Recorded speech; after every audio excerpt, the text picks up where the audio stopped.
Buongiorno a tutti, ben ritrovati con la nostra prima edizione, insieme in vostra compagnia anche oggi. Tante le notizie di cui vi racconteremo nel corso di queste 2 ore e mezza, durante le quali staremo insieme, tanta cronaca naturalmente e poi anche tanti temi d'attualità che stanno prendendo la scena della discussione politica, ma non solo, in queste ultime ore, a partire dai rincari, dal taglio del gas da parte della Russia, il viaggio a Kiev del premier Draghi, insomma tante notizie, tanti aggiornamenti che vi daremo, ma iniziamo con la politica perché continuano a farsi sentire gli strascichi di quelli che sono stati gli esiti delle urne, delle amministrative di domenica. All'interno dei partiti, delle coalizioni ci sono i lavori in corso, anche perché c'è un appuntamento, quello del 26 giugno, con i ballottaggi, occhi puntati in Veneto naturalmente sulla partita di Verona, ma si pensa già, si guarda già in ottica 2023. Allora iniziamo da qui, lo ringrazio per essere con noi, buongiorno ad Andrea Martella, segretario del Partito Democratico del Veneto, buongiorno e grazie per essere con noi. Grazie a voi e buongiorno a lei e a tutti i telespettatori.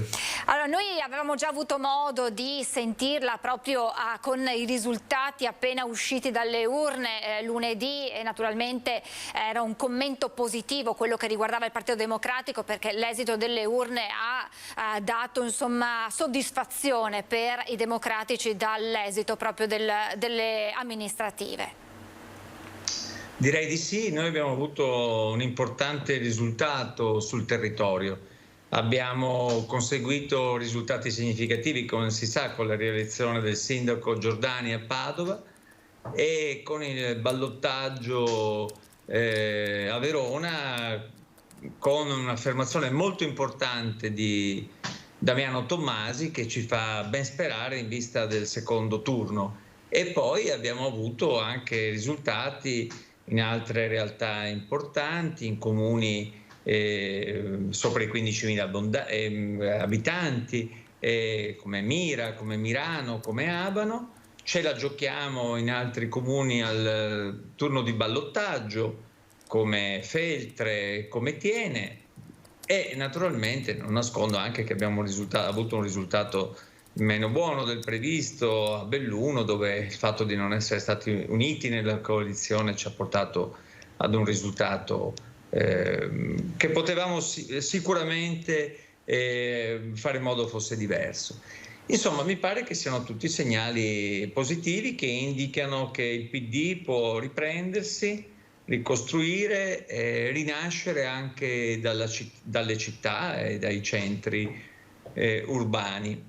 E naturalmente questo non sarà necessario se non continueremo un lavoro sui grandi temi che riguardano le città, ma anche tutte le realtà più periferiche del nostro Veneto, mettendo al centro la sanità, il lavoro, l'attenzione all'impresa, le questioni anche dell'autonomia, cose centrali per poter disegnare un Veneto che noi pensiamo possa essere diverso. Mentre dall'altra parte, qui mi fermo, poi dirà lei, sto vedendo nel centrodestra segnali di grande sfilacciamento, di grande logoramento, forse anche di qualcosa di più che interessa la Lega, i Fratelli d'Italia e la coalizione di centrodestra. Poi le chiederò come questo sfilacciamento all'interno del centrodestra potrebbe anche in qualche modo influire negli equilibri a livello nazionale, perché insomma sappiamo che da una parte c'è Lega e Forza Italia nella maggioranza insieme al Partito Democratico, dall'altra c'è un Fratelli d'Italia all'opposizione. Però io tornerei su quello che lei ha appena menzionato, ovvero il caso Verona, perché proprio ieri è arrivata la notizia che è rimbalzata poi anche a livello nazionale che riguarda Flavio Tosi. Tra l'altro Flavio Tosi che oggi ha dichiarato vincerà Tommasi, una dichiarazione insomma abbastanza forte. Allora, le faccio vedere un attimo questo servizio, lo commentiamo poi insieme e le chiedo anche che cosa pensa di queste dichiarazioni di Tosi sulla vittoria che lui dà per certa di Tommasi. Vediamo il servizio. Il sottoscritto è stato in Lega per moltissimi anni, come si sa, ne sono stato anche il vice segretario federale e anche in Lega ho sempre rappresentato questo tipo di valori, quindi pragmatismo, concretezza, competenza, capacità di governo, niente demagogia, niente populismo. E quindi oggi la casa naturale per questo tipo di valori, perché la Lega è cambiata, la casa naturale per questo tipo di valori è decisamente Forza Italia. Per Flavio Tosi un'evoluzione naturale quindi, ma che apre una breccia non solo nella politica scaligera. L'ufficialità nel corso di una conferenza stampa con tutti i crismi del caso a Roma, a fianco di Antonio Tajani, vicepresidente del partito. Forza Italia è in forte ripresa. Benvenuto a Tosi, commenta con una nota lo stesso Silvio Berlusconi. Quanto a Matteo Salvini, A me ha messaggiato ieri Matteo Salvini per complimentarsi del risultato e io gli ho risposto che sono felice del suo messaggio, ma ne sono felice davvero. È chiaro che io non appartengo più alla Lega, sono stato espulso da Matteo 7 anni fa e quindi non c'è nessun problema credo da parte di nessuno della Lega. Restano buonissimi rapporti con tantissimi di loro, guai. Chiaro però che l'effetto sia quello di una bomba, almeno a Verona, dove i giochi per il ballottaggio sono aperti, con il sindaco uscente Sboarina che già aveva avviato contatti con Forza Italia ma non con Tosi. Ora sarà impossibile per il candidato di Lega e Fratelli d'Italia mantenere il doppio binario. Non a caso lo stesso Tosi, sempre a Roma, ha confermato che a mancare è l'apertura del confronto da parte di Sboarina, che sembra ora spalle al muro. Intanto fonti accreditate della Lega sentite dall'ANSA confermano come la base non abbia capito l'accordo con Sboarina. Stesso clima a Padova, dove invece l'assessore regionale leghista Roberto Marcato, come suo solito, ci mette la faccia. Io del candidato di Padova ne sono venuto a conoscenza attraverso i giornali, a cose fatte. Mi dispiace per Peghin perché lui in realtà paga uno scotto su cui non ha nessuna responsabilità, nel senso che anche un altro imprenditore avrebbe fatto lo stesso risultato. Io sono per candidati politici. Basta con questa roba dei civici dove nascondiamo i simboli, dove abbiamo sta convinzione che il civico, proprio perché è civico, allarghi la base elettorale. No. Allora, Martella, Verona rischia davvero di diventare un caso per il centrodestra. Flavio Tosi in Forza Italia, che però dice vincerà Tommasi, il Sboarina che annulla la conferenza stampa prevista per questa mattina, nella quale era atteso insomma una dichiarazione su una possibile alleanza per i ballottaggi con Flavio Tosi. Per motivi istituzionali, questo è quello che viene detto dal suo staff, rimandata, data da destinarsi. Insomma, all'interno del centrodestra c'è un po' di malumore, insomma tutti questi piccoli elementi fanno capire che la situazione è molto delicata. Sì, mi pare proprio che sia così. Io non voglio commentare le previsioni che fa Tosi, i voti li conteremo alla fine, solo in quel momento si potrà dire chi ha vinto.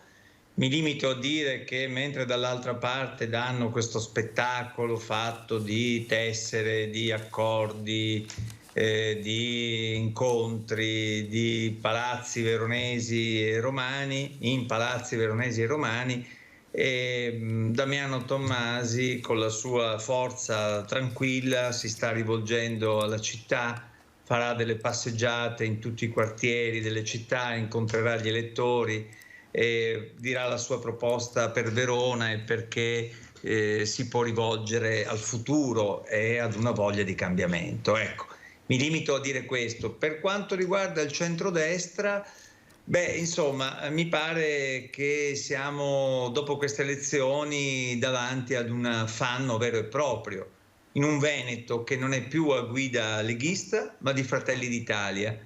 E questo cambia il volto della compagine conservatrice, che diventa più statalista, più romanocentrica, meno autonomista.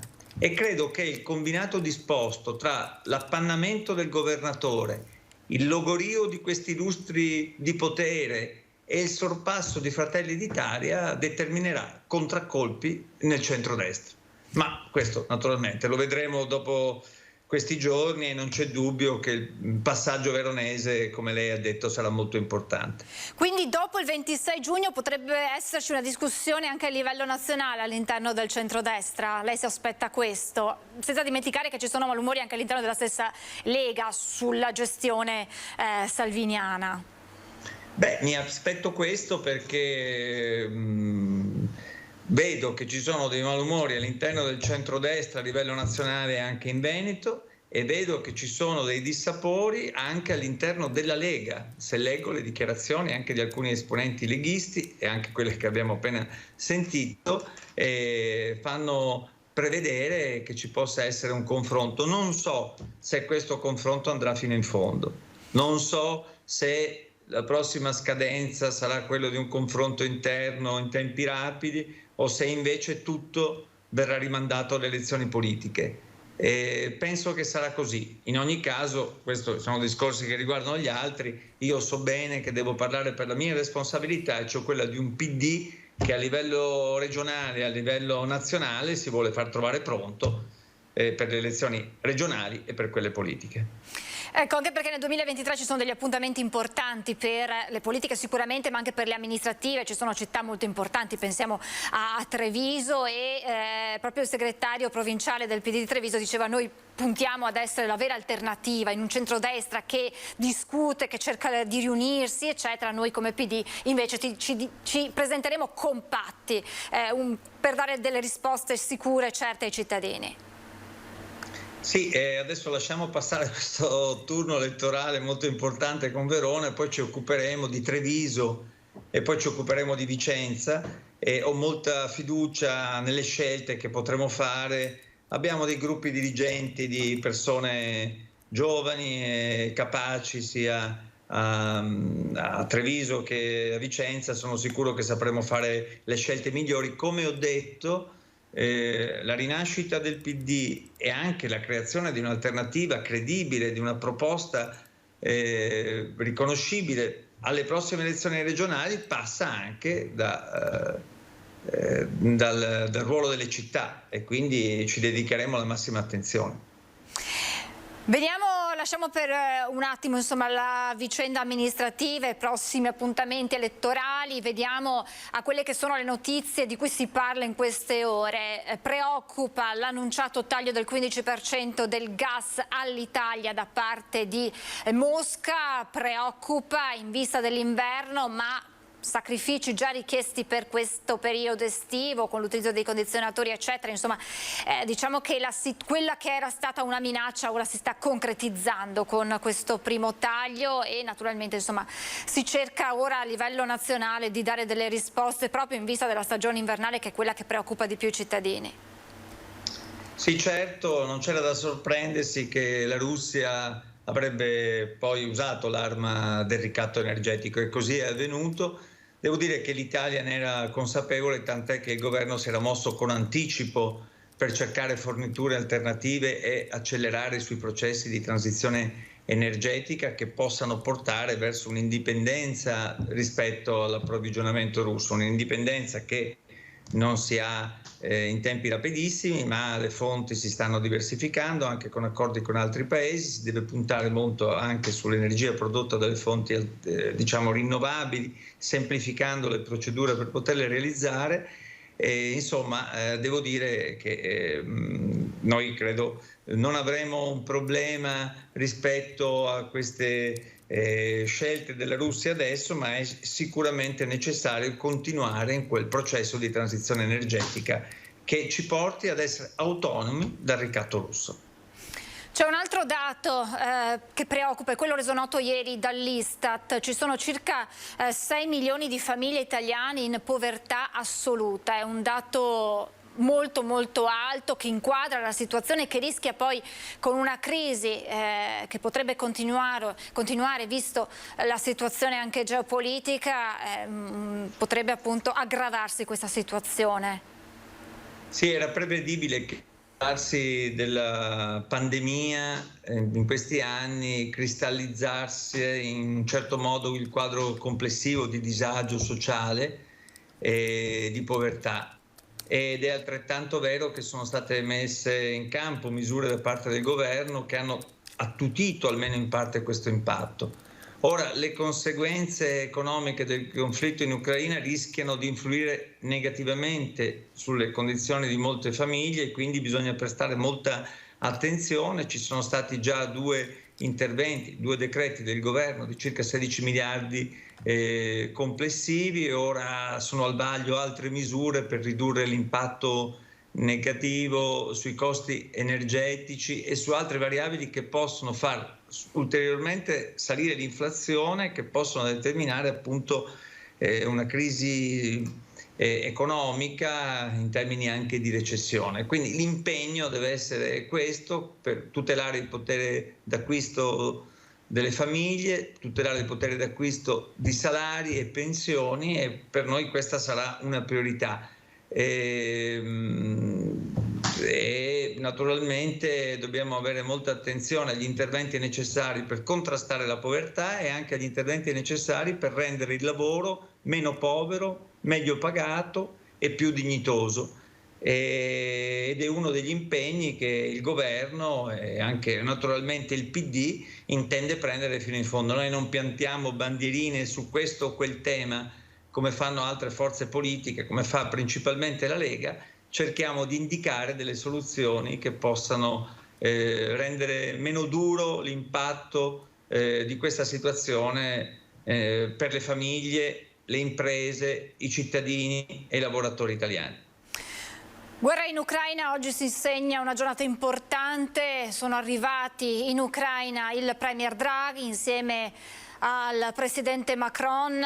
Vediamo dal sito del Corriere la foto, eccolo lì il Premier Draghi, dietro di lui Macron, di fianco il Cancelliere Scholz. Hanno fatto visita ad Irpin, hanno incontrato Zelensky. Martella, come dobbiamo leggere questa visita dei 3 paesi più importanti dell'Unione Europea a Kiev? Non è solo una visita simbolica, potrebbero arrivare importanti promesse, mi passi questo termine, a Zelensky sull'impegno iniziato sin dal 23 febbraio dell'Europa nei confronti dell'Ucraina invasa. Io direi che la visita di Draghi, Macron e Scholz è un segnale verso l'Ucraina di un'azione comune europea in un contesto così difficile in cui ancora non si riesce a far strada, non riesce a farsi strada il sentiero della pace. E quindi noi dobbiamo contemporaneamente, i paesi europei, sostenere un paese aggredito, qual è l'Ucraina, e al tempo stesso cercare la strada della diplomazia per fermare la distruzione e la morte. L'iniziativa di questi 3 importanti capi di governo si inserisce in questo quadro, nel ruolo che l'Europa può avere per trovare una soluzione diplomatica e anche per affrontare alcuni temi, cioè l'impatto energetico di cui abbiamo parlato prima, e anche per esempio il caso del grano, che è un caso emblematico. Dobbiamo evitare che si scateni una crisi alimentare globale, e quindi questo viaggio credo sia importante da tutti questi punti di vista, e soprattutto perché dà voce all'Europa in una situazione in cui è chiara il nostro appoggio, il nostro sostegno all'Ucraina e contemporaneamente il nostro lavoro per individuare una soluzione diplomatica. Che è assolutamente l'urgenza in questo momento. Grazie davvero al segretario regionale del Partito Democratico del Veneto, Andrea Martella, grazie per questa analisi a 360 gradi sui temi di queste ore. Grazie, buon lavoro, torneremo presto ad aggiornarci con lei. Grazie davvero a lei e a presto, buon lavoro. Grazie davvero, buon lavoro anche a lei. E allora adesso, questo insomma è l'analisi della situazione politica, siamo partiti dall'amministrativa e siamo arrivati ai temi d'attualità legati alla guerra in Ucraina con i rincari, caro Bollette. Ne torneremo poi a parlare più tardi, perché pesa sulle famiglie, pesa sulle imprese, rischio davvero di una crisi che si faccia ancora più pesante, ancora più grave. Abbiamo la cronaca e vi facciamo vedere il video che è stato girato questa mattina da alcuni residenti di Montebelluna. Siamo proprio in centro a Montebelluna, dove diverse pattuglie dei carabinieri sono intervenuti proprio su richiesta dei residenti. Siamo intorno alle 10 per un individuo, eccolo qui, lo vedete, è praticamente nudo, indossa solo dei boxer, probabilmente l'uomo era in stato di alterazione. Sentiamo.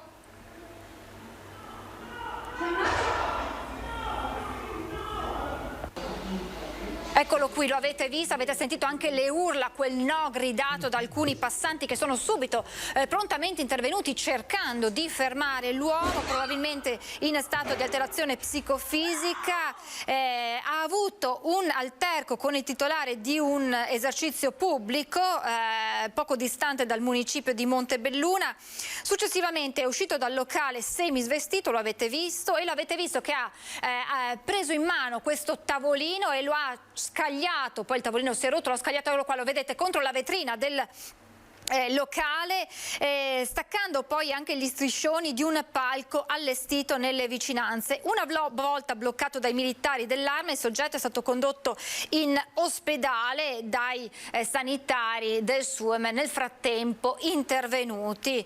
La sua posizione è al vaglio dei carabinieri. Questa insomma la vicenda di cui poi vi racconteremo nei dettagli questa sera, e come nei dettagli entreremo poi nella vicenda, nell'ennesima tragedia sulla strada questa mattina intorno alle 6 lungo la Romea. A perdere la vita un automobilista di 25 anni che si è scontrato frontalmente con un camion. Un giovane di 25 anni ha perso la vita in un incidente stradale avvenuto poco prima delle 7 di questa mattina lungo la statale Romea. Lo scontro frontale tra la sua auto e un camion è avvenuto tra lo svincolo di Campagna Lupi e Camponogara. La ricostruzione della dinamica dell'incidente è ancora al vaglio delle forze dell'ordine, che hanno effettuato i rilievi del sinistro e la deviazione del traffico. Sul posto è immediatamente intervenuto il personale del SUEM, ma nonostante i soccorsi sanitari non hanno potuto fare altro che dichiarare il decesso del giovane automobilista. Contemporaneamente erano intervenuti anche i vigili del fuoco in arrivo da Mira, che avevano messo in sicurezza i mezzi ed estratto l'automobilista. Le operazioni di soccorso dei vigili del fuoco sono terminate dopo circa 2 ore.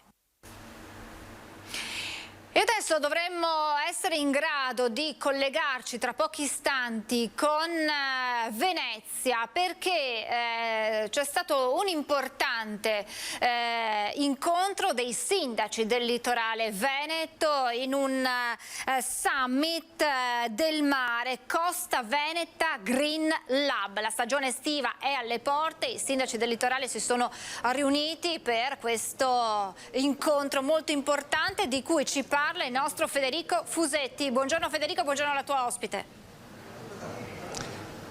Buongiorno Francesca, siamo nella sede del Casinò di Venezia, dove in effetti insomma c'erano un po' tutti i comuni del litorale, un summit per parlare di futuro, per parlare soprattutto però di sostenibilità, quindi veramente una sorta di unione vera tra i sindaci e tra i comuni per diciamo mettere in pratica questa parola green che è così tanto usata, a volte anche troppo, ma qui invece qualcosa di concreto c'è veramente. Roberta Nesto, abbiamo ascoltato il sindaco di Cavallino Treporti che coordina un po' tutta l'iniziativa, abbiamo sentito progetti bellissimi dai sindaci che poi voterete anche, ci racconta un po' com'è nata l'idea e cosa succederà?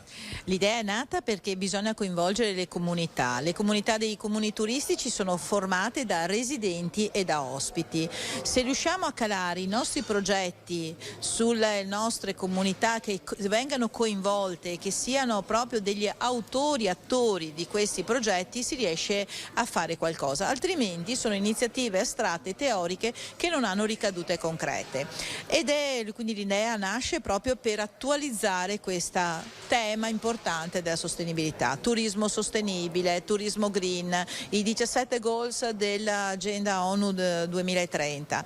E allora come? Cercando che non ci siano confini territoriali, quindi tutta la costa veneta è il Green Lab, il laboratorio verde, unito in un'azione trasversale per arrivare poi che ogni comune fa delle azioni concrete, 10 progettualità bellissime, sono molto orgogliosa, e per poi a metà ottobre fare il summit in cui si andranno a premiare i progetti, summit in cui si andranno a premiare anche i progetti dei privati particolarmente importanti per questo tema, e che andremo a declinare insieme delle politiche attive in tema di sostenibilità. Si può votare anche, che è una cosa carina. L'importante è che le 10 progettualità dei comuni verranno votate dalle comunità quindi residenti e ospiti, attraverso un sondaggio sul sito della conferenza dei sindaci che promozioneremo nei prossimi giorni.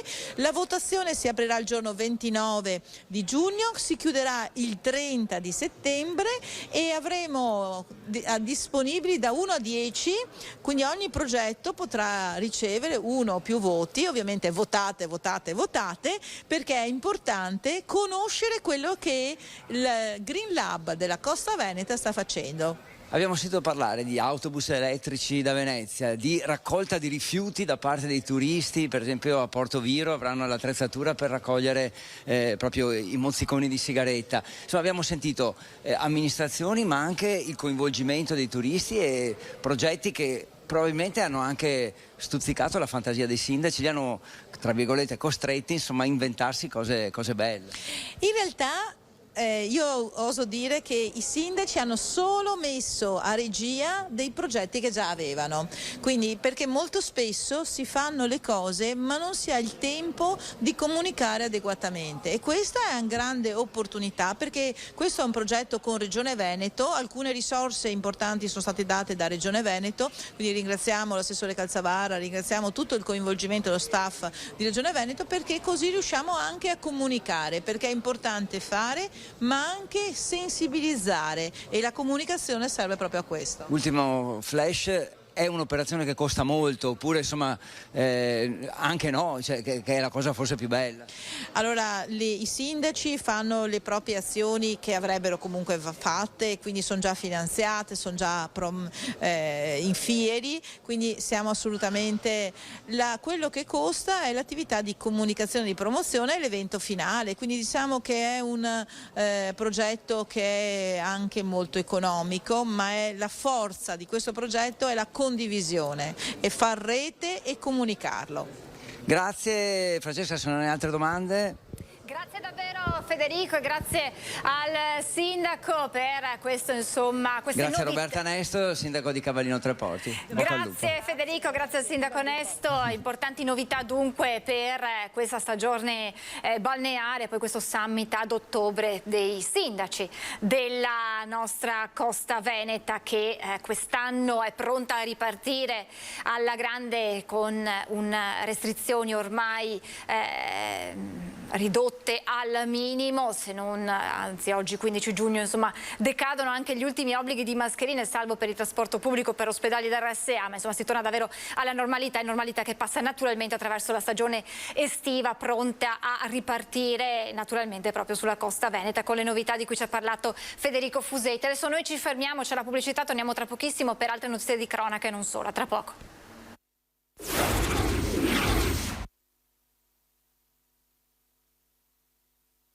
Rieccoci in diretta, c'è un'allerta persona scomparsa, riguarda un ragazzo di 26 anni francese e gli ultimi avvistamenti a Treviso.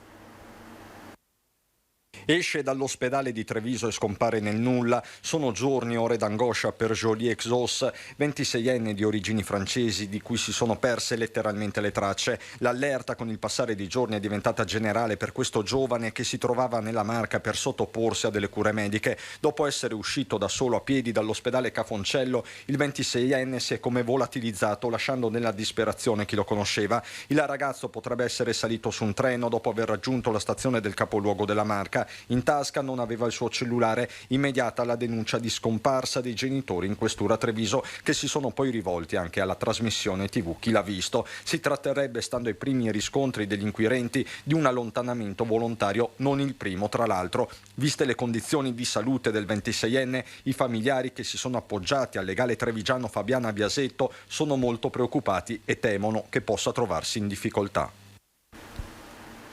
Rapina in zona industriale a Padova, banditi armati tentano di rubare la cassa di un'azienda ma fuggono con la valigetta del campionario. Hanno fatto irruzione con il volto coperto e armati di pistola e una mazza. Momenti di paura mercoledì mattina alla ditta Sonepar di Riviera Maestri del Lavoro a Padova, specializzata in forniture elettriche. Due banditi hanno intimato ai presenti di consegnare i soldi della cassa, ma la cassa in quel momento non c'era. Un imprevisto che ha scombinato i piani dei ladri, che si sono così gettati Che si trovava vicino all'ingresso dell'azienda, convinti che all'interno ci fossero i soldi. All'interno però c'era solo materiale di campionario. I banditi sono scappati con un'auto risultata rubata. Sulla rapina indaga la squadra volanti della polizia. E la cronaca ci porta adesso a Vicenza con l'aggressione alla titolare di un bar. Un pregiudicato della Guinea è stato arrestato dalla polizia. Aggredita e minacciata da un cliente del bar. Sono momenti di grande tensione in un locale di Via Lanza, a Vicenza Ovest. 2 pattuglie della squadra volante della polizia piombano sul posto dopo che la donna ha chiamato il 113 per lanciare l'allarme. Qui intercettano un 27enne della Guinea. La barista spiega agli agenti che sarebbe stato particolarmente molesto, così da essere invitato da lei stessa a lasciare il locale. A quel punto avrebbe aggredito la donna afferrandola per i capelli e prendendola a calci. Gli agenti lo identificano, è un noto pregiudicato senza documenti. L'immigrato, inizialmente collaborativo, viene invitato a salire a bordo della macchina della polizia. A quel punto si scaglia contro gli agenti che con grande fatica lo bloccano ammanettandolo. Portato in questura, è stato arrestato e condotto nella casa circondariale di Vicenza a disposizione dell'autorità giudiziaria. Oggi il GIP ha convalidato l'arresto e ha disposto la custodia cautelare in carcere. Restiamo nel Vicentino, ma ci spostiamo a Villaverla con l'incendio in un'azienda nel tardo pomeriggio di ieri. Colonna di fumo nero visibile a diversa distanza, ma per fortuna nessuno è rimasto ferito. Incendio divampato in un'azienda di Villaverla, produttrice di reggette per imballaggi. Ieri in tardo pomeriggio nessuna persona è rimasta ferita. La colonna di fumo nero era visibile a distanza di chilometri per le fiamme che si sono estese al tetto del capannone. I pompieri arrivati da Vicenza, Schio, con i volontari di Tiene, con 3 autopompe, 3 autobotti, un'autoscala e 19 operatori, sono riusciti a circoscrivere le fiamme, evitando un incendio generalizzato di tutta la struttura. L'incendio avrebbe interessato, stando alle prime ricostruzioni, il macchinario e il tetto sovrastante, la cui copertura in guaina ha prodotto la colonna di fumo. Le cause dell'incendio sono al vaglio dei tecnici dei vigili del fuoco, interdetta solo la parte di capannone interessata dalle fiamme. Altro incendio, questa volta in un magazzino a Padova.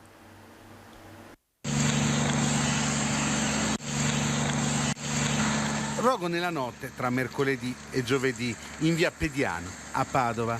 Incendio in un magazzino di materiale edile. Fortunatamente nessuno è rimasto ferito. L'intervento dei vigili del fuoco, durato ore, ha permesso di spegnere il rogo, che però ha distrutto completamente tutto il materiale depositato all'esterno del capannone. Vigili del fuoco e Polizia di Stato stanno vagliando le cause dell'incendio. Non trapela ancora nessuna informazione. Le operazioni di spegnimento e bonifica hanno richiesto oltre 3 ore di lavoro da parte dei pompieri. Fenomeno baby gang, derubato 2 volte in 20 giorni, in pieno giorno e in pieno centro a Conegliano, siamo in provincia di Treviso, da giovanissimi banditi. Vittima un 90enne e la figlia scrive al sindaco. Finché non tocca in prima persona magari uno lo può sottovalutare, anche a noi non era mai capitato finora e sì, lo vivevamo solo per sentito dire. Ci siamo resi conto in prima persona che effettivamente no, non è assolutamente da sottovalutare. Non sottovalutare, non derubricare i fenomeni a semplici ragazzate. L'appello di Anna viene dall'esperienza che non avrebbe voluto certo vivere.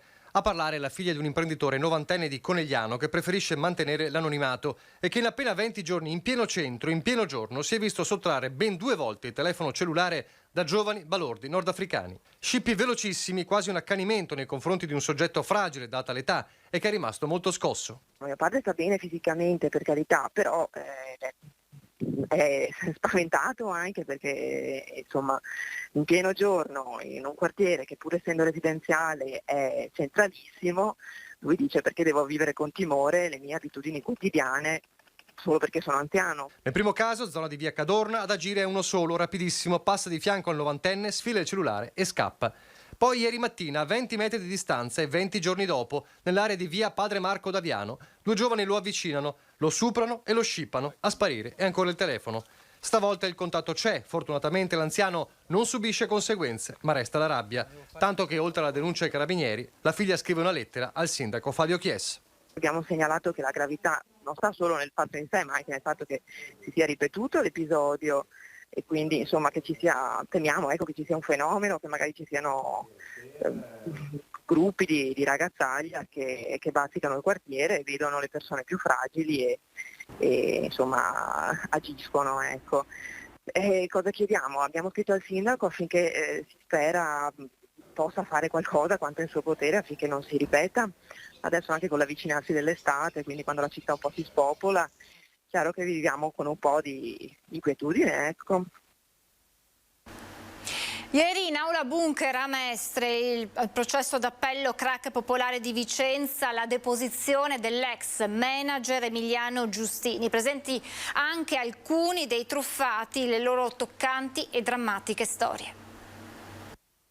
In aula Bunker a Mestre, ad ascoltare la deposizione dell'ex manager BPV Emiliano Giustini, anche Elisabetta Gatto di Quarto d'Altino ha visto azzerati i risparmi di una vita della mamma, Bruna Bergamin, socia della Popolare di Castelfranco, filiale di Fanzola di Vedelago, poi diventata Banca Popolare di Vicenza. Genitore venuto a mancare da un anno, anche per i patemi subiti, racconta la figlia. Gli hanno venduto tutti gli altri risparmi e praticamente quando la banca è fallita e non si è trovata più nulla, ecco, e con l'incombenza di pagare la casa di riposo. Perciò un dramma sul dramma, perché insomma trovarsi a quell'età senza risparmi e con problemi fisici e adempiere appunto a certi pagamenti è crollato il mondo praticamente. Poco distante da lei anche Roberto, 63 anni,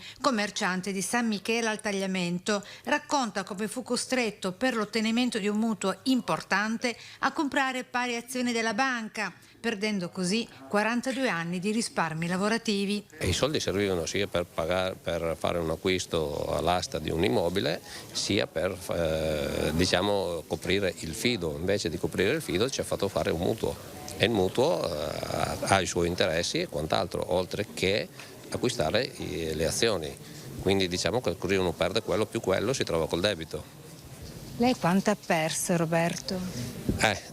40 anni di lavoro. Due storie simbolo, queste dei truffati popolari Vicenza, rimasti ancora colmi di livore e sotto shock per l'incommensurabile torto subito. Questa nuova deposizione del dottor Giustini, insomma, conferma ancora di più quello che effettivamente si sapeva, insomma, e che noi diciamo da tempo, noi truffati, che tutti sapevano. Maltrattamenti in famiglia e il fenomeno della fuga da casa dei minori. A Vicenza un camper della Polizia di Stato dove gli agenti hanno avviato una campagna di sensibilizzazione.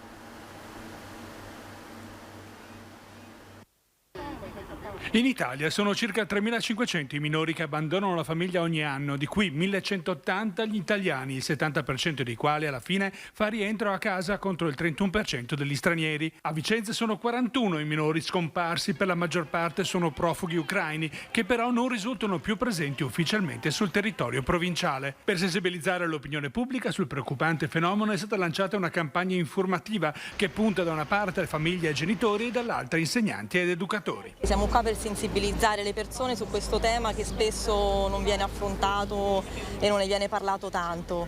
Certo. Quindi siamo qua per dirle che qui ci sono dei riferimenti a cui rivolgersi, non solo per i bambini scomparsi ma anche per i bambini che subiscono violenza, maltrattamenti e tutto ciò. È un filo rouge, diciamo. Esatto. Come in tutte le violenze, penso anche alle violenze di genere, tristemente insomma risaltate ulteriormente agli onori della cronaca nazionale e locale, la prima risposta è culturale.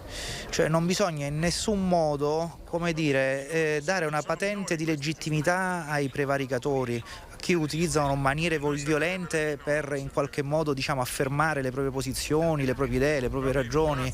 È soltanto il dialogo, la concertazione, la ricerca di punti di equilibrio che riesce, diciamo, a costituire il vero, diciamo, modo di vivere correttamente la vita sociale. E adesso dovremmo essere in grado di collegarci, eccola, la vedo sul monitor, la saluto, buongiorno ad Alessandra Gava, segretario generale Sunia Treviso, buongiorno, grazie per essere con noi.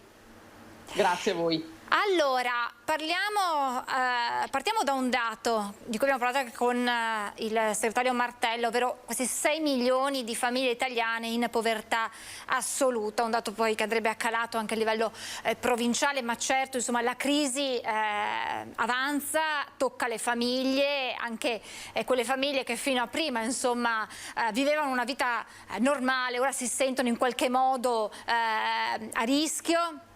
Aumentano le spese, diminuisce il potere d'acquisto, è una situazione pesante che si ripercuote anche su quella che è un'emergenza abitativa che in qualche modo c'era sempre stata, che è stata tenuta sotto controllo, ma che ora rischia di esplodere, Gava. Purtroppo sì. Effettivamente più volte anche da questi microfoni come Sunia ho lanciato l'allarme che era già allarme rosso prima anche del Covid. Io dico sempre che infatti parlare di emergenza oramai per quanto riguarda il comparto casa è dal punto di vista proprio dell'ettimo della parola non corretto. Emergenza è qualcosa che emerge improvvisamente e che diventa appunto palese in quel momento. Bene, in Italia, ma anche nel ricco nord-est, dove 2 persone su 3 hanno l'immobile di proprietà, la casa appunto è ormai un bisogno cronicamente non tutelato. Ovviamente il Covid e quindi purtroppo la perdita di posti di lavoro, la diminuzione della capacità di avere un salario pieno, la diminuzione di accedere a dei lavori magari saltuari ma che potevano aiutare la famiglia ad arrivare alla fine del mese, e non da ultimo l'aumento delle spese delle materie prime che hanno inciso in maniera fortissima sulle bollette anche ovviamente dei trevigiani, stanno spingendo famiglie che appunto si trovavano in un precario equilibrio economico, ma che riuscivano a far fronte al pagamento dell'affitto o del mutuo. Parliamo in generale al pagamento delle spese per l'abitare. Ecco, queste famiglie si trovano ora a dover scegliere tra pagare la bolletta, pagare l'affitto o il mutuo o ad esempio poter andare a lavorare e fare il pieno della macchina o dare da mangiare ai figli. Purtroppo la situazione è diventata esplosiva, non più emergenziale. Quindi ci sono famiglie che rischiano di aver bisogno del bene primario di una casa. Quanti, non so se sia quantificabile, se ci sia un numero, una percentuale di quante abitazioni, di quante case, nel termine più banale, avremo bisogno? Cioè, di che carenza stiamo parlando per la Marca Trevigiana, per insomma il contesto di cui voi vi occupate? Allora, la questione è complessa, dal momento che è tutti a noi noto e si può tranquillamente vedere, andando anche in macchina, io lo faccio perché ho un po' l'occhio critico, proviamo a guardare quanti immobili sono chiusi, quante tapparelle sono abbassate o quante case e poi quelle che si notano, quindi in stato d'abbandono, ci sono sul nostro territorio. E quindi è complesso perché? Perché c'è l'aspetto del privato, e quindi un privato che oltre al suo alloggio di proprietà ha un alloggio che potrebbe mettere in affitto ma che non mette in affitto, e quindi anche qui si dovrebbe capire la motivazione per la quale una persona viene spinta a tenere una casa disabitata o chiusa e quindi magari a pagare le tasse e ad avere anche il rischio che questo bene si deprezzi pur di non darle in affitto. L'altro campo invece è quello delle abitazioni pubbliche, quindi quelle abitazioni che sono state costruite con il contributo di tutti i cittadini, lavoratori e pensionati e che rimangono chiuse. Di queste in provincia di Treviso ci sono all'incirca 4.800 alloggi popolari. Di questi, più o meno, naturalmente, un 10% risulta sfitto. Perché? Perché queste case, una volta che vengono riconsegnate all'ente che le amministra, hanno necessità di avere degli interventi di manutenzione. In alcuni casi questi interventi sono qualche migliaio di euro, in altri casi invece sono molte migliaia di euro. Ovviamente se sugli alloggi che ho detto prima, quelli quindi che hanno piccole necessità, non si interviene in tempi brevi, in tempi che non sono così lunghi, saranno case sulle quali sarà necessario intervenire con impegni economici più gravosi. Purtroppo la risposta negli ultimi tempi, negli ultimi anni dagli enti è non abbiamo denaro e quindi la carenza di abitazione nel territorio trevigiano è cronica, è una necessità che sta diventando veramente principale e che va naturalmente ad interessare sempre di più le classi, le situazioni di famiglie che sono meno agiate. Per non parlare ovviamente delle famiglie che si trovano in piena emergenza personale e economica. Allora, questo è il quadro della situazione. Entriamo più nel dettaglio. Abbiamo naturalmente famiglie che hanno necessità di un'abitazione, famiglie che fanno fatica magari anche a pagare le bollette, a pagare anche semplicemente l'affitto. Dall'altra abbiamo però proprietari di immobili, parliamo degli immobili privati, quindi messi in affitto, che si trovano anche loro però a dover fare i conti con i rincari, con il dover vivere. C'è quel patrimonio rappresentato dall'immobile, quindi magari si va ad aumentare l'affitto. Allora, io dirò di più. È tempo che io dico che i piccoli proprietari di immobili, quindi le persone che spesso sono anche pensionate e che hanno magari nella loro vita di lavoro messo da parte del denaro, che hanno poi investito in un immobile, sempre di più diventano in qualche modo i protagonisti del welfare, no? Dei comuni, dal momento che si accollano mesi, se non anni, di mancati pagamento di affitto e di spese di condominio ed arrivano a dare lo sfratto ai propri inquilini soltanto quando effettivamente appunto le tasse da pagare e le spese anche per loro diventano insostenibili.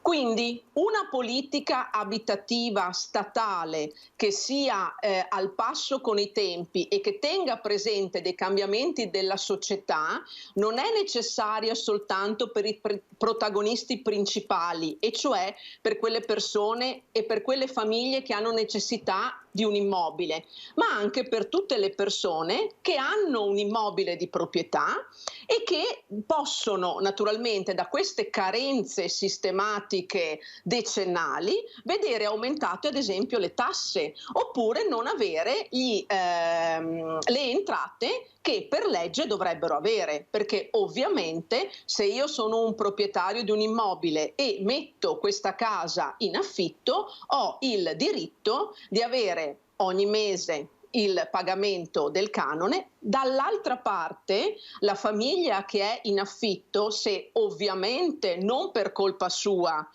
non può più versare il canone, deve essere assolutamente aiutata dallo Stato a ottenere quello che ha giustamente sottolineato lei essere un diritto primario, che è l'abitazione.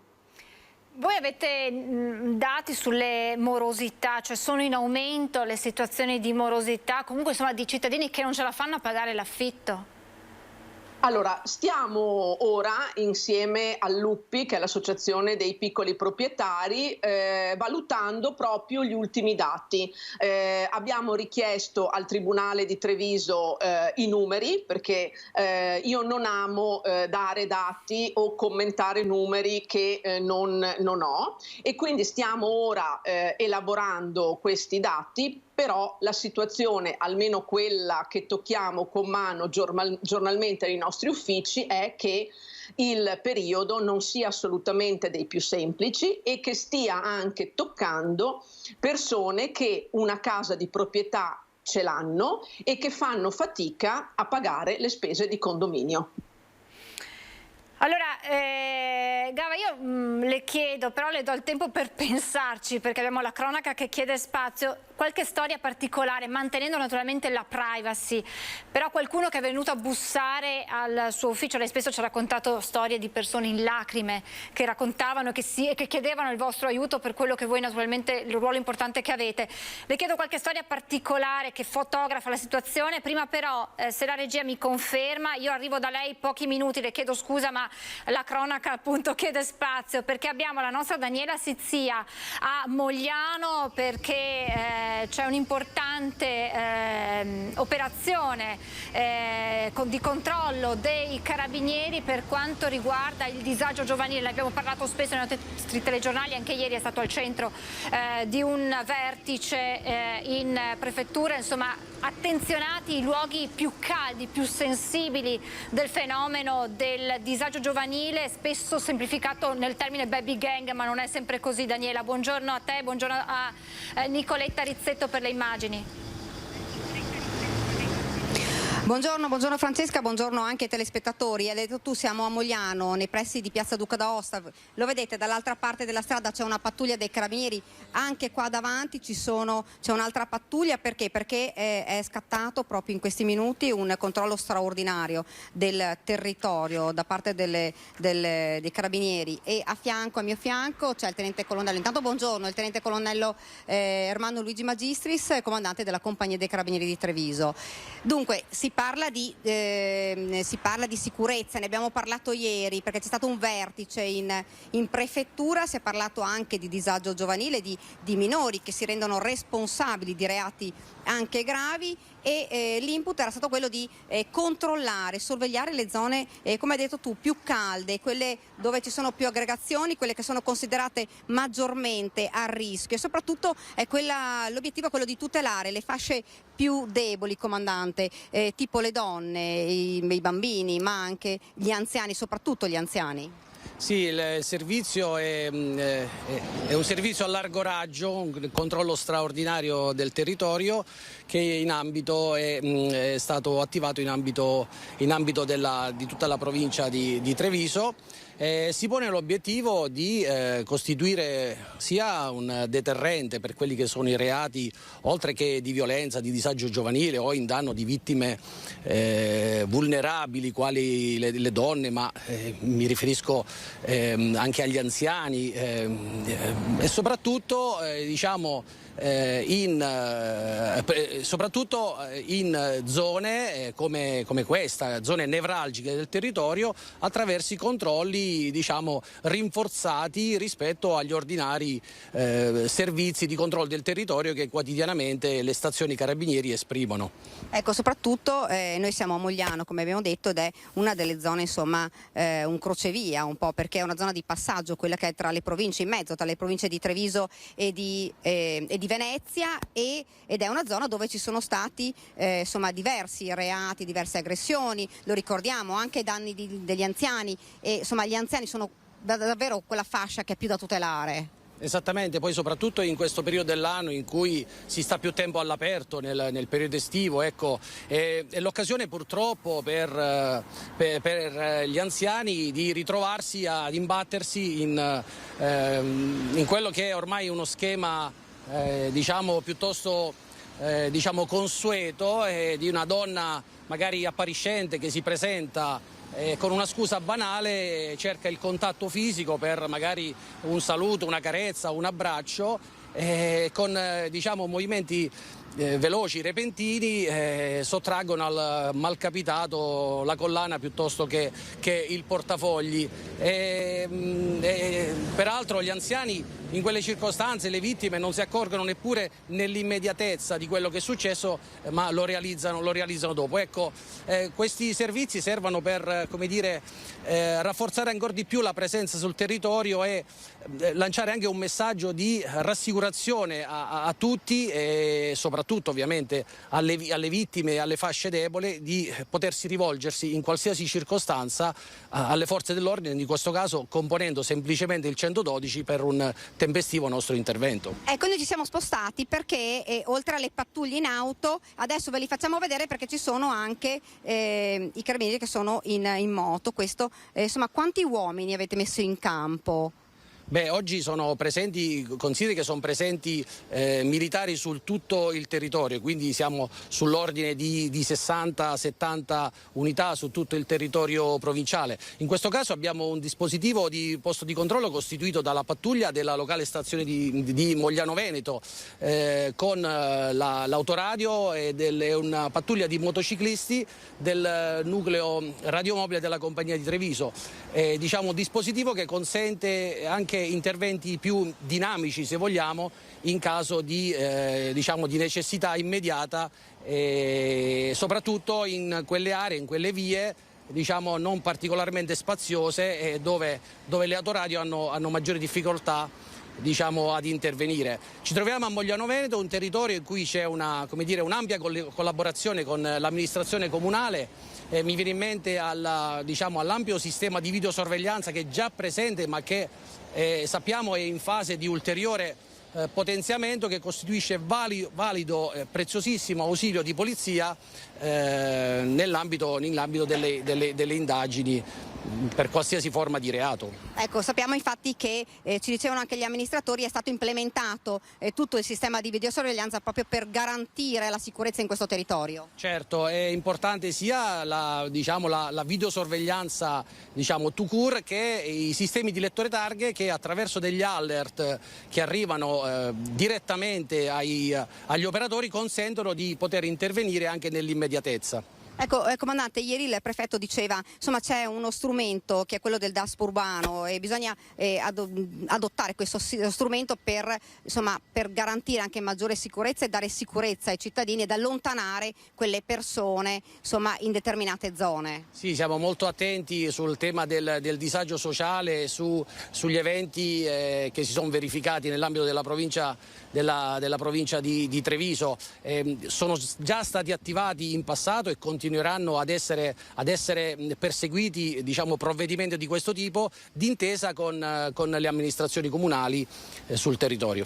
Ecco, vogliamo lanciare magari un ultimo appello proprio non solo agli anziani, ai giovani, che poi vengono anche giovanissimi aggrediti da altri giovani, ma anche alle donne, perché abbiamo visto, Francesca, insomma, la cronaca ce lo sta insegnando, purtroppo 4 femminicidi in giro davvero di pochissimi giorni. Quello di non aver paura, di chiamare sempre le forze dell'ordine. Chiamare le forze dell'ordine anche con un carattere di tempestività. Basta comporre il 112 e una chiamata immediata consentirebbe un altrettanto tempestivo intervento da parte degli operatori, per cui in qualsiasi circostanza anche dubbia di sospetti noi siamo a disposizione di tutti. Francesca, qui da Mogliano è tutto, se non hai domande ti restituisco la linea. Grazie davvero Daniela Sizzia, Nicoletta Rizzetto, grazie per questo aggiornamento. Poi questa sera faremo anche un bilancio di quello che è l'esito di questo servizio dei Carabinieri a Mogliano. Torno da Alessandra Gava, segretario del SUNIA di Treviso. Abbiamo parlato della carenza, dell'emergenza abitativa, dei rincari, della difficoltà per chi è in affitto ma anche per chi è proprietario di un'abitazione nel pagare le bollette, perché il caro energia coinvolge in modo trasversale tutti noi. Le chiedevo se c'era qualche storia particolare, simbolo della situazione che stiamo vivendo, che vi è rimasta particolarmente impressa. Allora sì, vorrei portare all'attenzione questa storia perché interessa, diciamo, la grande anche attenzione di alcuni proprietari nei confronti degli inquilini. Questo proprietario in particolare è una persona anziana che aveva dato in affitto l'immobile ad una famiglia di immigrati. Purtroppo all'interno di questa famiglia il figlio maggiorenne, quindi un uomo adulto, aveva dei problemi mentali gravi ed era anche seguito dal servizio psichiatrico. La famiglia decide di uscire dall'immobile, decide tra parentesi, nel senso che aveva avuto anche un lungo periodo di morosità, ma la proprietaria aveva deciso di non procedere con lo sfratto per morosità, quindi aveva pensato di continuare a mantenere in affitto l'immobile in affitto, che diventava una sorta di comodato d'uso gratuito, appunto, pur non ricevendo del denaro. Poi finalmente appunto la famiglia, grazie all'interessamento anche dei servizi sociali, quindi c'è stato il coinvolgimento di tutte le parti, è riuscita a trovare un immobile. Purtroppo però questo ragazzo, viste le sue problematiche, non voleva uscire dall'immobile e quindi voi pensate, c'è stato un lavoro di grande contrattazione vera e propria perché appunto questo ragazzo poi decidesse di sentirsi, diciamo, al sicuro anche in un altro alloggio e quindi potesse essere spostato in un alloggio protetto. Questa per me è una storia emblematica, dal momento appunto che c'è proprio quello che dicevo prima, la proprietaria dell'immobile, pur essendo una persona anziana e avendo necessità dei soldi che le arrivavano per l'affitto, e quindi lei, poverina, diceva: io faccio fatica, cerco di fare il possibile, perché ricordo che naturalmente queste persone non solo non pagavano l'affitto, ma non versavano nemmeno le spese di condominio, che ovviamente venivano richieste alla proprietaria. Bene, questa signora però ha pensato appunto di agire in maniera, diciamo, extralegale, appunto personale, per riuscire ad avere appunto una risposta ed avere il suo immobile restituito. Però sottolineo che è stata un percorso estremamente faticoso sia dal punto di vista personale che dal punto di vista economico, anche per la proprietaria. È una storia davvero particolare, davvero simbolica della situazione e di come, ce l'aveva detto anche lei, i proprietari cercano di venire incontro, però poi naturalmente ci sono delle necessità anche per loro, quindi ci troviamo davvero in un equilibrio molto molto precario. Sì. L'ultimissima domanda: che cosa si può fare? Che interventi sono necessari? Urgenti, mi viene da dire, perché la situazione che lei ci ha delineato è davvero d'emergenza, anzi non è più d'emergenza, è una situazione molto molto critica, e quindi che interventi vanno fatti non subito, ancora prima di subito? Immediatamente richiedere dei fondi speciali, devono essere dati dei soldi al comparto abitativo, devono essere sistemate le case di proprietà degli enti, quindi di ATER e dei comuni, che risultano essere sfitte, devono essere quindi queste date il prima possibile in assegnazione, e poi è assolutamente necessario ripensare ad un mezzo che potrebbe essere una GESCAL 2.0, dico, per intervenire finanziariamente, quindi con il denaro, nel comparto dell'edilizia residenziale pubblica. Bisogna farlo immediatamente. Grazie davvero Alessandra Gava, grazie perché ci ha aperto una finestra davvero importante, perché è una situazione che riguarda tantissimi cittadini e che rischia, l'abbiamo detto, di aggravarsi con la crisi economica che avanza. Grazie ad Alessandra Gava, segretario Sunia Treviso, buon lavoro e torneremo ad aggiornarci con lei molto presto. Grazie a voi. Grazie a voi per l'interessamento. Grazie a lei, grazie davvero, era fondamentale anche questo focus, e quello dei rincari è un problema che stanno affrontando, che dovranno affrontare i sindaci, hanno iniziato ad affrontarlo ormai da tempo, e anche i neosindaci devono fare i conti con questo aspetto. Tra le priorità sarà così anche per il neosindaco di Vigonza, Gianmaria Boscaro, che saluto e che ringrazio per essere con noi. Buongiorno. Buongiorno, grazie per l'invito e buongiorno a tutti i telespettatori. Allora, innanzitutto complimenti per questa elezione davvero con un peso importante a livello percentuale di preferenze. Le chiedo innanzitutto come sono stati questi primi giorni da primo cittadino di Vigonza. Beh, allora mi sono insediato ieri in tarda mattinata e da subito ho iniziato a lavorare in comune per impostare già quello che è il lavoro e il disbrigo delle prime pratiche burocratiche e poi il lavoro del primo consiglio comunale. È stato sicuramente un giorno intenso e anche emozionante, devo confessare, ma molto bello. La prima cosa che ha fatto quando è entrato nel suo ufficio? Allora, una foto, ovviamente. Giusto. Poi mi è piaciuta una cosa, che la prima pratica che mi è stata presentata è quella di 2 matrimoni che si svolgeranno sabato nel nostro comune, quindi veder crescere la nostra comunità con delle giovani coppie che si sposano e creano la loro famiglia qui a Vigonza è stato sicuramente un segnale incoraggiante, molto bello. Sindaco, stiamo parlando in questa diretta, ma ne parliamo ormai da settimane, dei rincari, della situazione delicata in cui si trovano molte famiglie. Lei ha già avuto modo, insomma, di recepire quelle che sono un po' le situazioni nel suo comune. Naturalmente, insomma, è ancora presto, però durante la campagna elettorale spesso i candidati hanno modo di confrontarsi con i propri concittadini. Che clima si respira a Vigonza? Quali sono le priorità che oggi un sindaco si trova ad affrontare, con i quali lei già sta facendo i conti?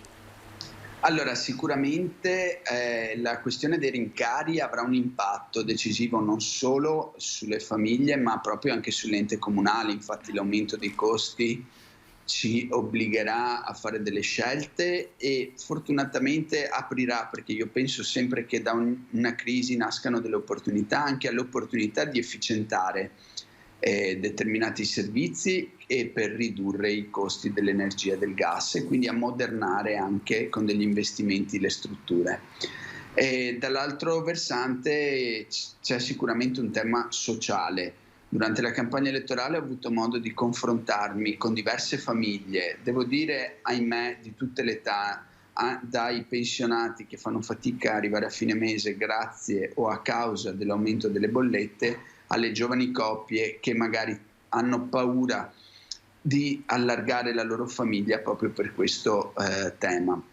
Noi abbiamo strutturato e adesso appena saremo operativi come giunta inizieremo subito a lavorarci, un bonus straordinario per cercare di far fronte innanzitutto a quelle che sono le emergenze immediate, quindi a favore di anziani e famiglie. E poi bisognerà, e questa è la grande sfida, strutturare anche per quanto possibile per noi sindaci un piano ad esempio sulle comunità energetiche, su delle opportunità che arrivano dallo Stato, dall'Europa per creare queste comunità energetiche che consentono di ridurre i costi delle bollette dell'energia anche per i cittadini in maniera significativa. Di Vigonza, quindi le priorità, e poi lei giustamente diceva anche i comuni comunque devono fare i conti con il CARE, con i rincari. Abbiamo sentito in queste settimane tanti suoi colleghi da ogni parte del Veneto che hanno dovuto rivedere un po' anche quelli che erano i progetti, tagliare qua e là. Immagino che anche su questo lei, poi la sua squadra di governo. A proposito, quando la giunta, sindaco? La prossima settimana abbiamo già le idee molto chiare perché siamo una squadra fortunatamente coesa e quindi abbiamo già iniziato a lavorare sui nomi e soprattutto sulle deleghe e anticipo già una cosa che avevo anche già detto in campagna elettorale, che avranno delle deleghe anche i consiglieri comunali di maggioranza, perché è giusto che l'amministrazione di un paese così importante non sia delegata solo alle 5 persone della giunta, ma coinvolga più persone possibili. E a parte quello, sul tema dei costi dell'energia, fortunatamente ho già avuto un incontro con gli uffici per verificare che per il 2022 il nostro comune riuscirà a far fronte, grazie alla programmazione economico-finanziaria, a quelli che sono gli aumenti dei costi. Sul 2023 si apre l'ignoto perché vediamo continuamente le variazioni dei prezzi e quindi è anche difficile programmare in anticipo quello che potrà essere lo scostamento dei costi dell'energia e del gas. Lei ha parlato di un bonus per gli anziani, per le famiglie. Come pensate di strutturarlo? In che modo si concretizzerà questa misura, Sindaco? Allora, questo bonus è legato a un'altra misura organizzativa relativa al mondo del sociale. Noi ci siamo accorti che spesso il comune attende il cittadino che arriva allo sportello per chiedere un sussidio o un aiuto. Spesso tanti cittadini, anche per una questione di dignità, non riescono a farlo. Allora, da questo punto di vista abbiamo pensato di allargare la rete di sicurezza, le segnalazioni anche delle parrocchie, delle associazioni e dei singoli cittadini che conoscono situazioni di disagio sommerso non noto, ahimè, agli uffici. Da questo punto di vista, quindi, bisognerà sviluppare, integrare questa rete che esiste già, perché la rete delle parrocchie, dei patronati, della Caritas c'è già ed è già molto operativa.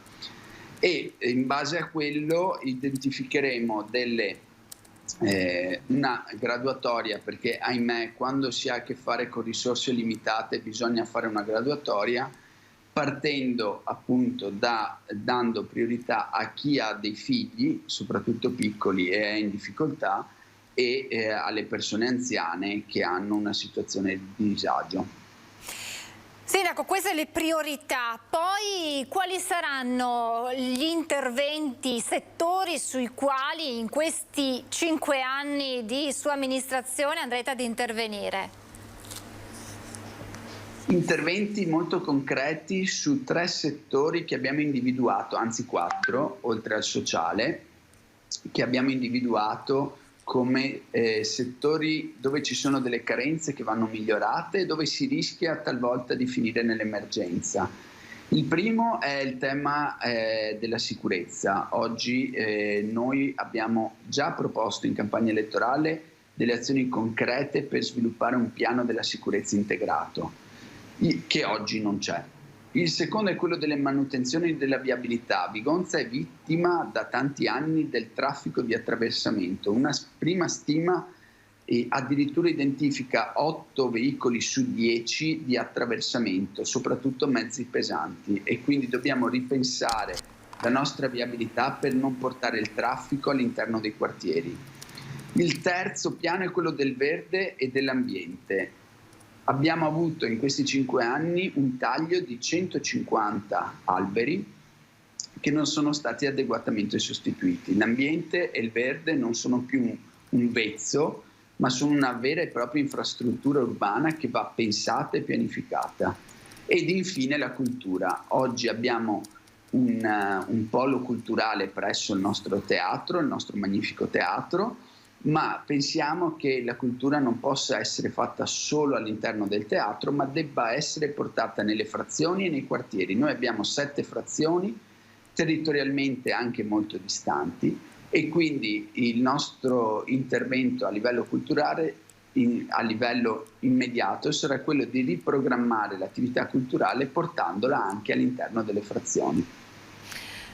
Sindaco, lei ha detto settimana prossima alla Giunta, immagino non ci possa anticipare nulla, ma insomma qualche particolarità, donne, una Giunta giovane, insomma lei è un sindaco giovane, quindi o ci saranno persone d'esperienza, persone che arrivano dal mondo del sociale, della società normale, cioè così un identikit della sua Giunta senza far nomi, ci mancherebbe.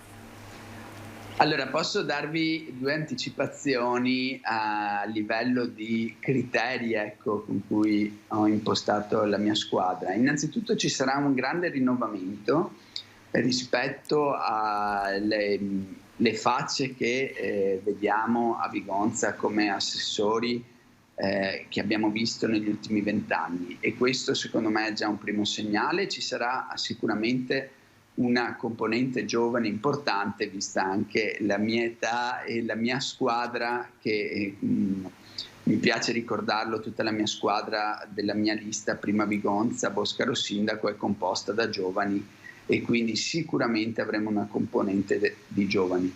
Ed infine è una cosa che avevo annunciato e che confermerò con l'atto ufficiale: ho creato un assessorato alla disabilità, perché non vogliamo lasciare indietro nessuno.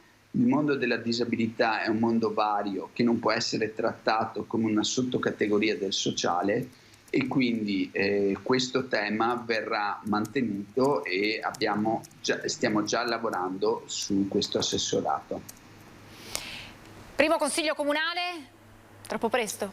Stiamo decidendo la data, guardi, dovrei fissarlo oggi pomeriggio in base anche alla location, perché vorremmo farlo all'aperto, vista anche la storica partecipazione che c'è ai primi consigli comunali e vista la bella stagione. Anche perché lei ha detto, anche se è un po' quello che dicono tutti i sindaci, poi bisogna vedere quanto si concretizza, non voglio essere così, però voglio essere il sindaco di tutti, ha detto, anche di chi non mi ha votato, e quindi questo, il fatto di aprire le porte, anzi di fare un consiglio comunale all'aperto, è proprio un modo per avvicinare i cittadini, anche chi non l'ha votata, e capire quello che sarà poi il vostro lavoro, il vostro progetto. È così, sindaco? Sì, è così. Allora, io ho avuto la fortuna di comunque raccogliere una maggioranza molto ampia, e quindi la mia coalizione rappresenta una grande fetta dei cittadini vigontini, ma questo non basta. Già quando ho depositato il programma, con grande stupore di qualcuno, ho inserito nei temi della partecipazione anche la condivisione con l'opposizione di alcuni temi come il sociale, come l'urbanistica, in modo tale che il futuro del nostro comune venga condiviso. Poi naturalmente con il contributo e con i pesi che naturalmente gli elettori ci hanno dato, ma è giusto che anche i consiglieri di opposizione abbiano la possibilità di entrare nel merito delle questioni, e il primo consiglio all'aperto vuole rappresentare, come diceva lei, proprio questo, la condivisione con il più ampio numero possibile di cittadini. È un messaggio che va in questa direzione. Quindi, sindaco, grazie davvero per essere stato con noi, per averci raccontato un po' di più del suo lavoro da qui ai prossimi 5 anni. Naturalmente buon lavoro a lei, buon lavoro a tutta la sua squadra, e a presto, a risentirci. Grazie, sindaco. Grazie a Gianmaria Boscaro, sindaco di Vigonza.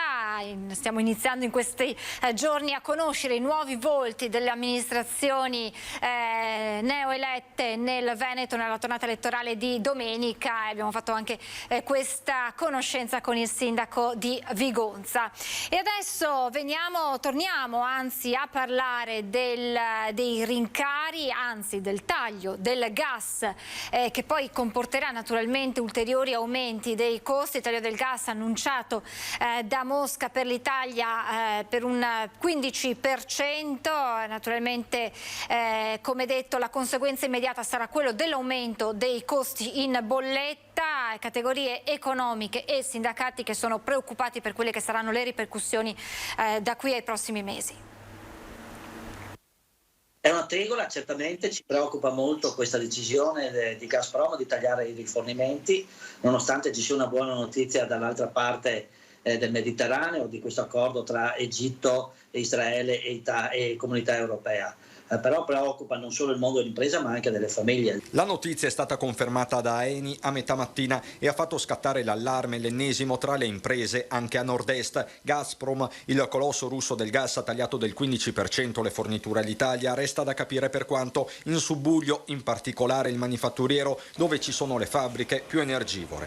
Per tutto il settore manifatturiero italiano il costo dell'energia 2022 supererà i 50 miliardi di euro, un valore che è esattamente decuplicato rispetto al 2021, pertanto veramente insostenibile per le nostre aziende. Un'altra notizia sicuramente allarmante sul tema energetico, quella che arriva oggi dalla Russia, che mette sempre più in evidenza come non solo sia necessario avere fonti alternative da quelle russe, ma soprattutto una chiara politica energetica che renda il nostro territorio più indipendente e forte da condizionamenti esterni. Intimoriti anche gli esercenti dei pubblici esercizi e i commercianti. Sono 7 mesi che alle aziende arrivano delle bollette ingestibili e troppo pesanti. Devono essere sgravate assolutamente da quello che è il reparto IVA e accise. Noi stiamo lavorando da tempo nei tavoli trasversali con senatori e deputati sia di maggioranza che di opposizione. Una decisione unilaterale, quella di Gazprom, che preoccupa tutti, anche i sindacati, in particolare la CGIL che si prepara alla mobilitazione di sabato, 500 le persone che partiranno solo dalla Marca alla volta di Roma. L'Italia purtroppo è un paese che non è autonomo. E questa è una discussione, io penso, che a livello politico bisognava affrontare anni fa, perché comunque bisognava fare degli investimenti sulle risorse. Risorse energetiche oggi ce ne sono e sono in mano a pochi. E quando tu vai a prenderle da altre parti entri nel meccanismo del mercato. E quando entri in un meccanismo del mercato dove i prezzi li fanno gli altri, rischi poi di avere botte sociali di questo tipo. Misure strutturali si chiedono anche per il caro carburante, le stesse misure governative di sgravio alla pompa sono in scadenza. Per quello che riguardano gli sgravi fiscali, le accise, il governo non dovrebbe farlo di mese in mese, dovrebbe farlo almeno di 6 mesi, per capire come anche la situazione evolverà dal punto di vista geopolitico.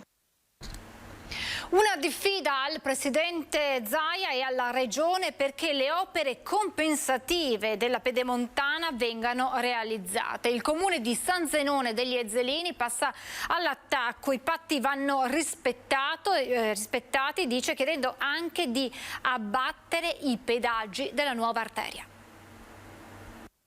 Sono arrivato a mandare una lettera di diffida alla Regione perché San Zenone è stanca. Io sono stanco, siamo davvero stanchi di non avere risposte.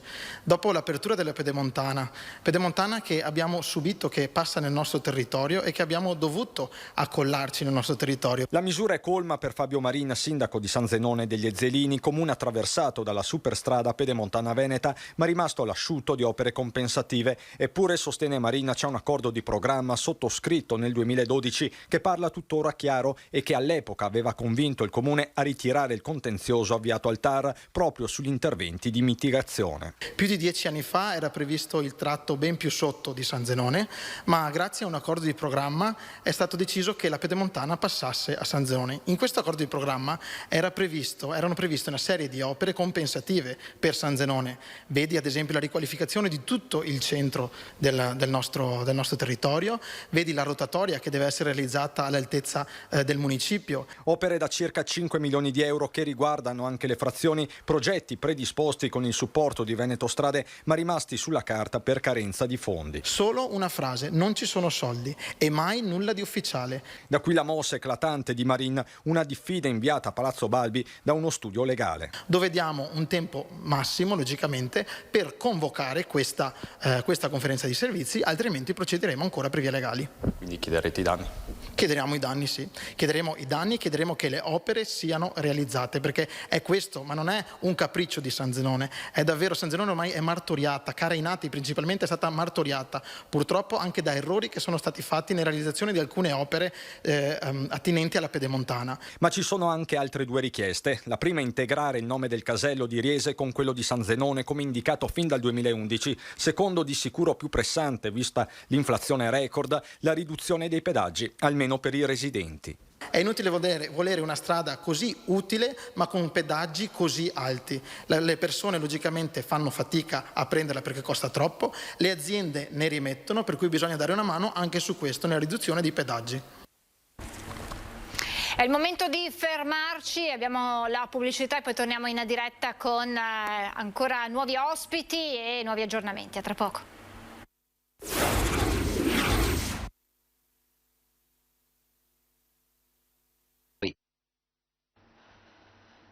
Rieccoci in diretta. diretta siamo in grado di mostrarvi un secondo video di quanto accaduto questa mattina intorno alle 10 in centro a Montebelluna, a poca distanza dal municipio, dove un uomo in stato d'alterazione psicofisica, dopo un alterco con il gestore di un bar, avete visto nelle immagini prima, aveva scagliato un tavolino contro la vetrata del bar. Adesso lo vedete è nudo, solamente con dei boxer addosso, seguito da alcuni passanti attirati dalla sua azione che lo stanno seguendo. Avete visto che prima ha buttato in aria le tovaglie dei bar, del plateatico del locale, ed eccolo qui che sta camminando, lo vedete, proprio nella piazza centrale principale del municipio di Montebelluna.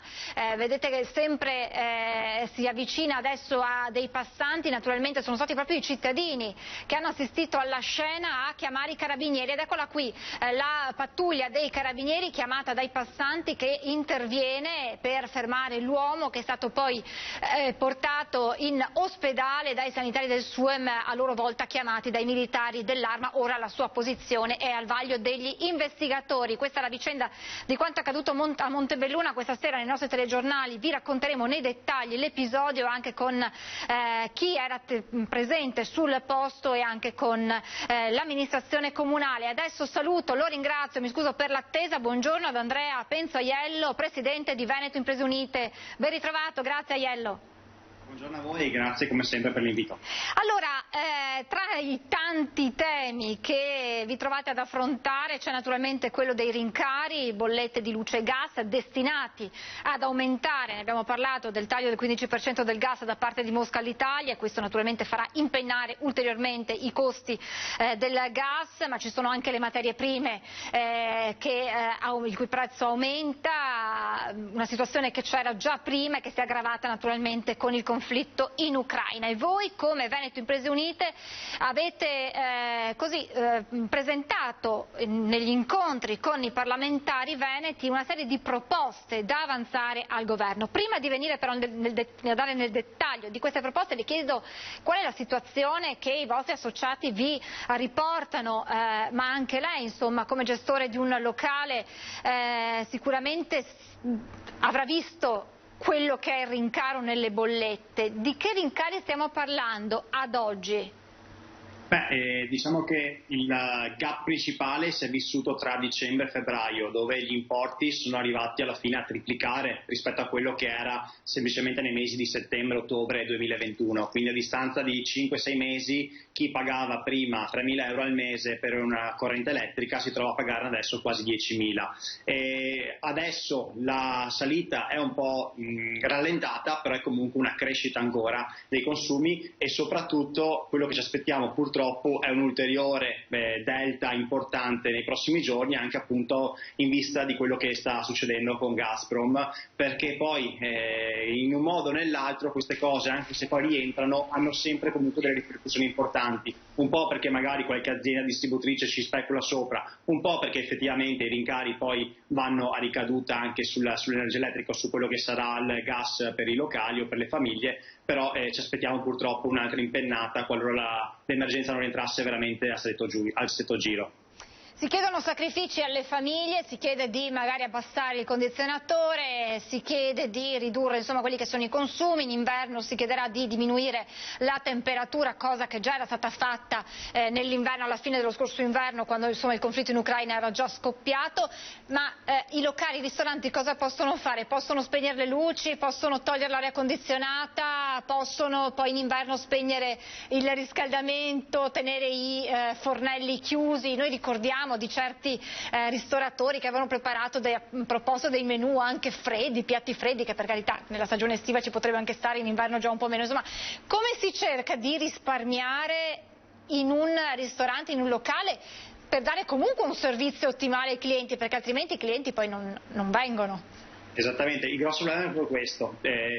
Andare in un locale, andare in un ristorante, in un bar non è una necessità, ma è uno sfizio che qualcuno vuole togliersi, giustamente. E quindi è è difficile invogliare il cliente ad accedervi qualora non lo si metta in situazione di massimo comfort, perché appunto è un in più che il cliente si vuole concedere per godersi un momento di rilassatezza. Quindi se iniziassimo poi ad accoglierli con la temperatura a 40 gradi d'estate o ad esempio a 15 gradi d'inverno perché non si può accendere il riscaldamento, se bisogna limitare troppo il menù perché magari siamo costretti a spegnere alcune celle frigorifere per risparmiare sulla corrente e via discorrendo, si rischia di creare un ulteriore danno perché appunto rischia a quel punto di restare aperto per non avere incassi, perché io stesso se dovessi andare in un ristorante per patire il caldo, per subire il freddo, probabilmente continuerei a mangiare a casa. Quindi non può esserci una vera indicazione in tal senso che sia favorevole ai ristoranti e ai bar, perché appunto è un luogo di svago e lo svago finisce nel momento in cui si vive in situazioni di disagio. Quindi penso che non sia auspicabile e comunque qualora arrivassero da parte del governo indicazioni in tal senso sicuramente ci muoveremo per tempo per cercare una soluzione alternativa.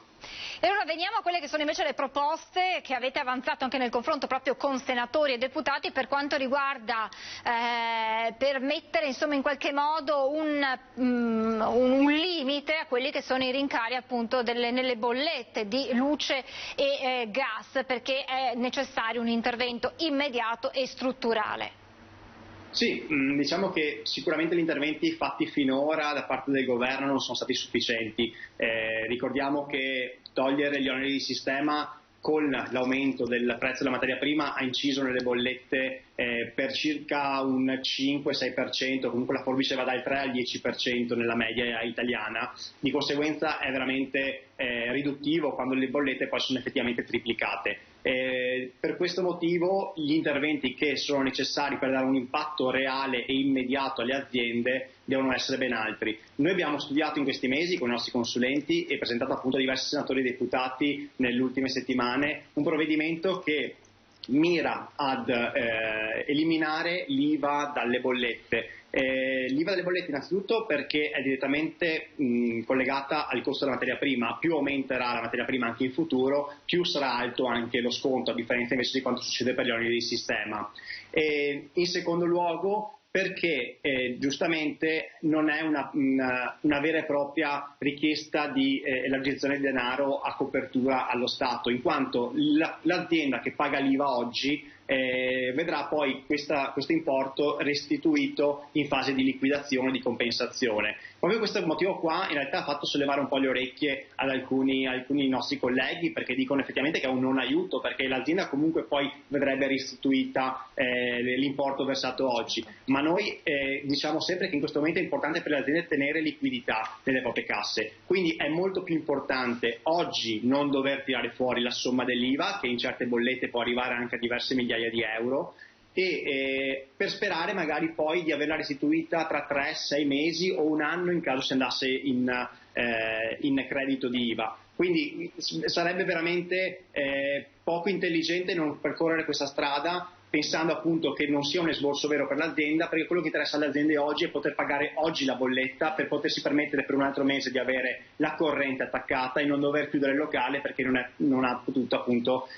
sostenere le spese che era obbligato a fare. Quindi è un aiuto sicuramente concreto, anche se poi a fine anno verrebbe appunto compensato, è importante per oggi per l'azienda non dover pagare quella parte là. Abbiamo trovato onestamente grande apertura quasi a tutti i partiti a cui abbiamo chiesto un incontro, e proprio a riguardo avremo degli ulteriori incontri nei prossimi giorni, probabilmente anche con alcune commissioni di governo in fase di scrittura di alcuni decreti.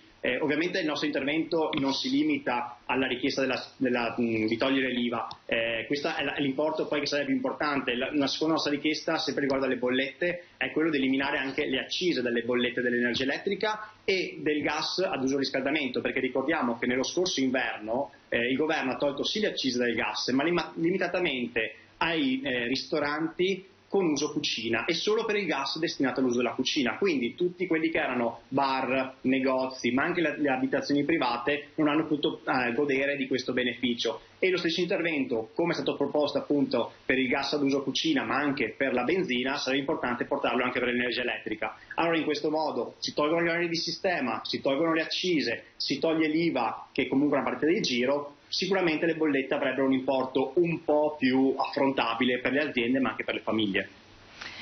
Quindi avete avuto un riscontro positivo in modo trasversale dai partiti con i quali vi siete interfacciati, con i rappresentanti in Parlamento. Ora quale sarà il passo successivo? Sì, diciamo che noi abbiamo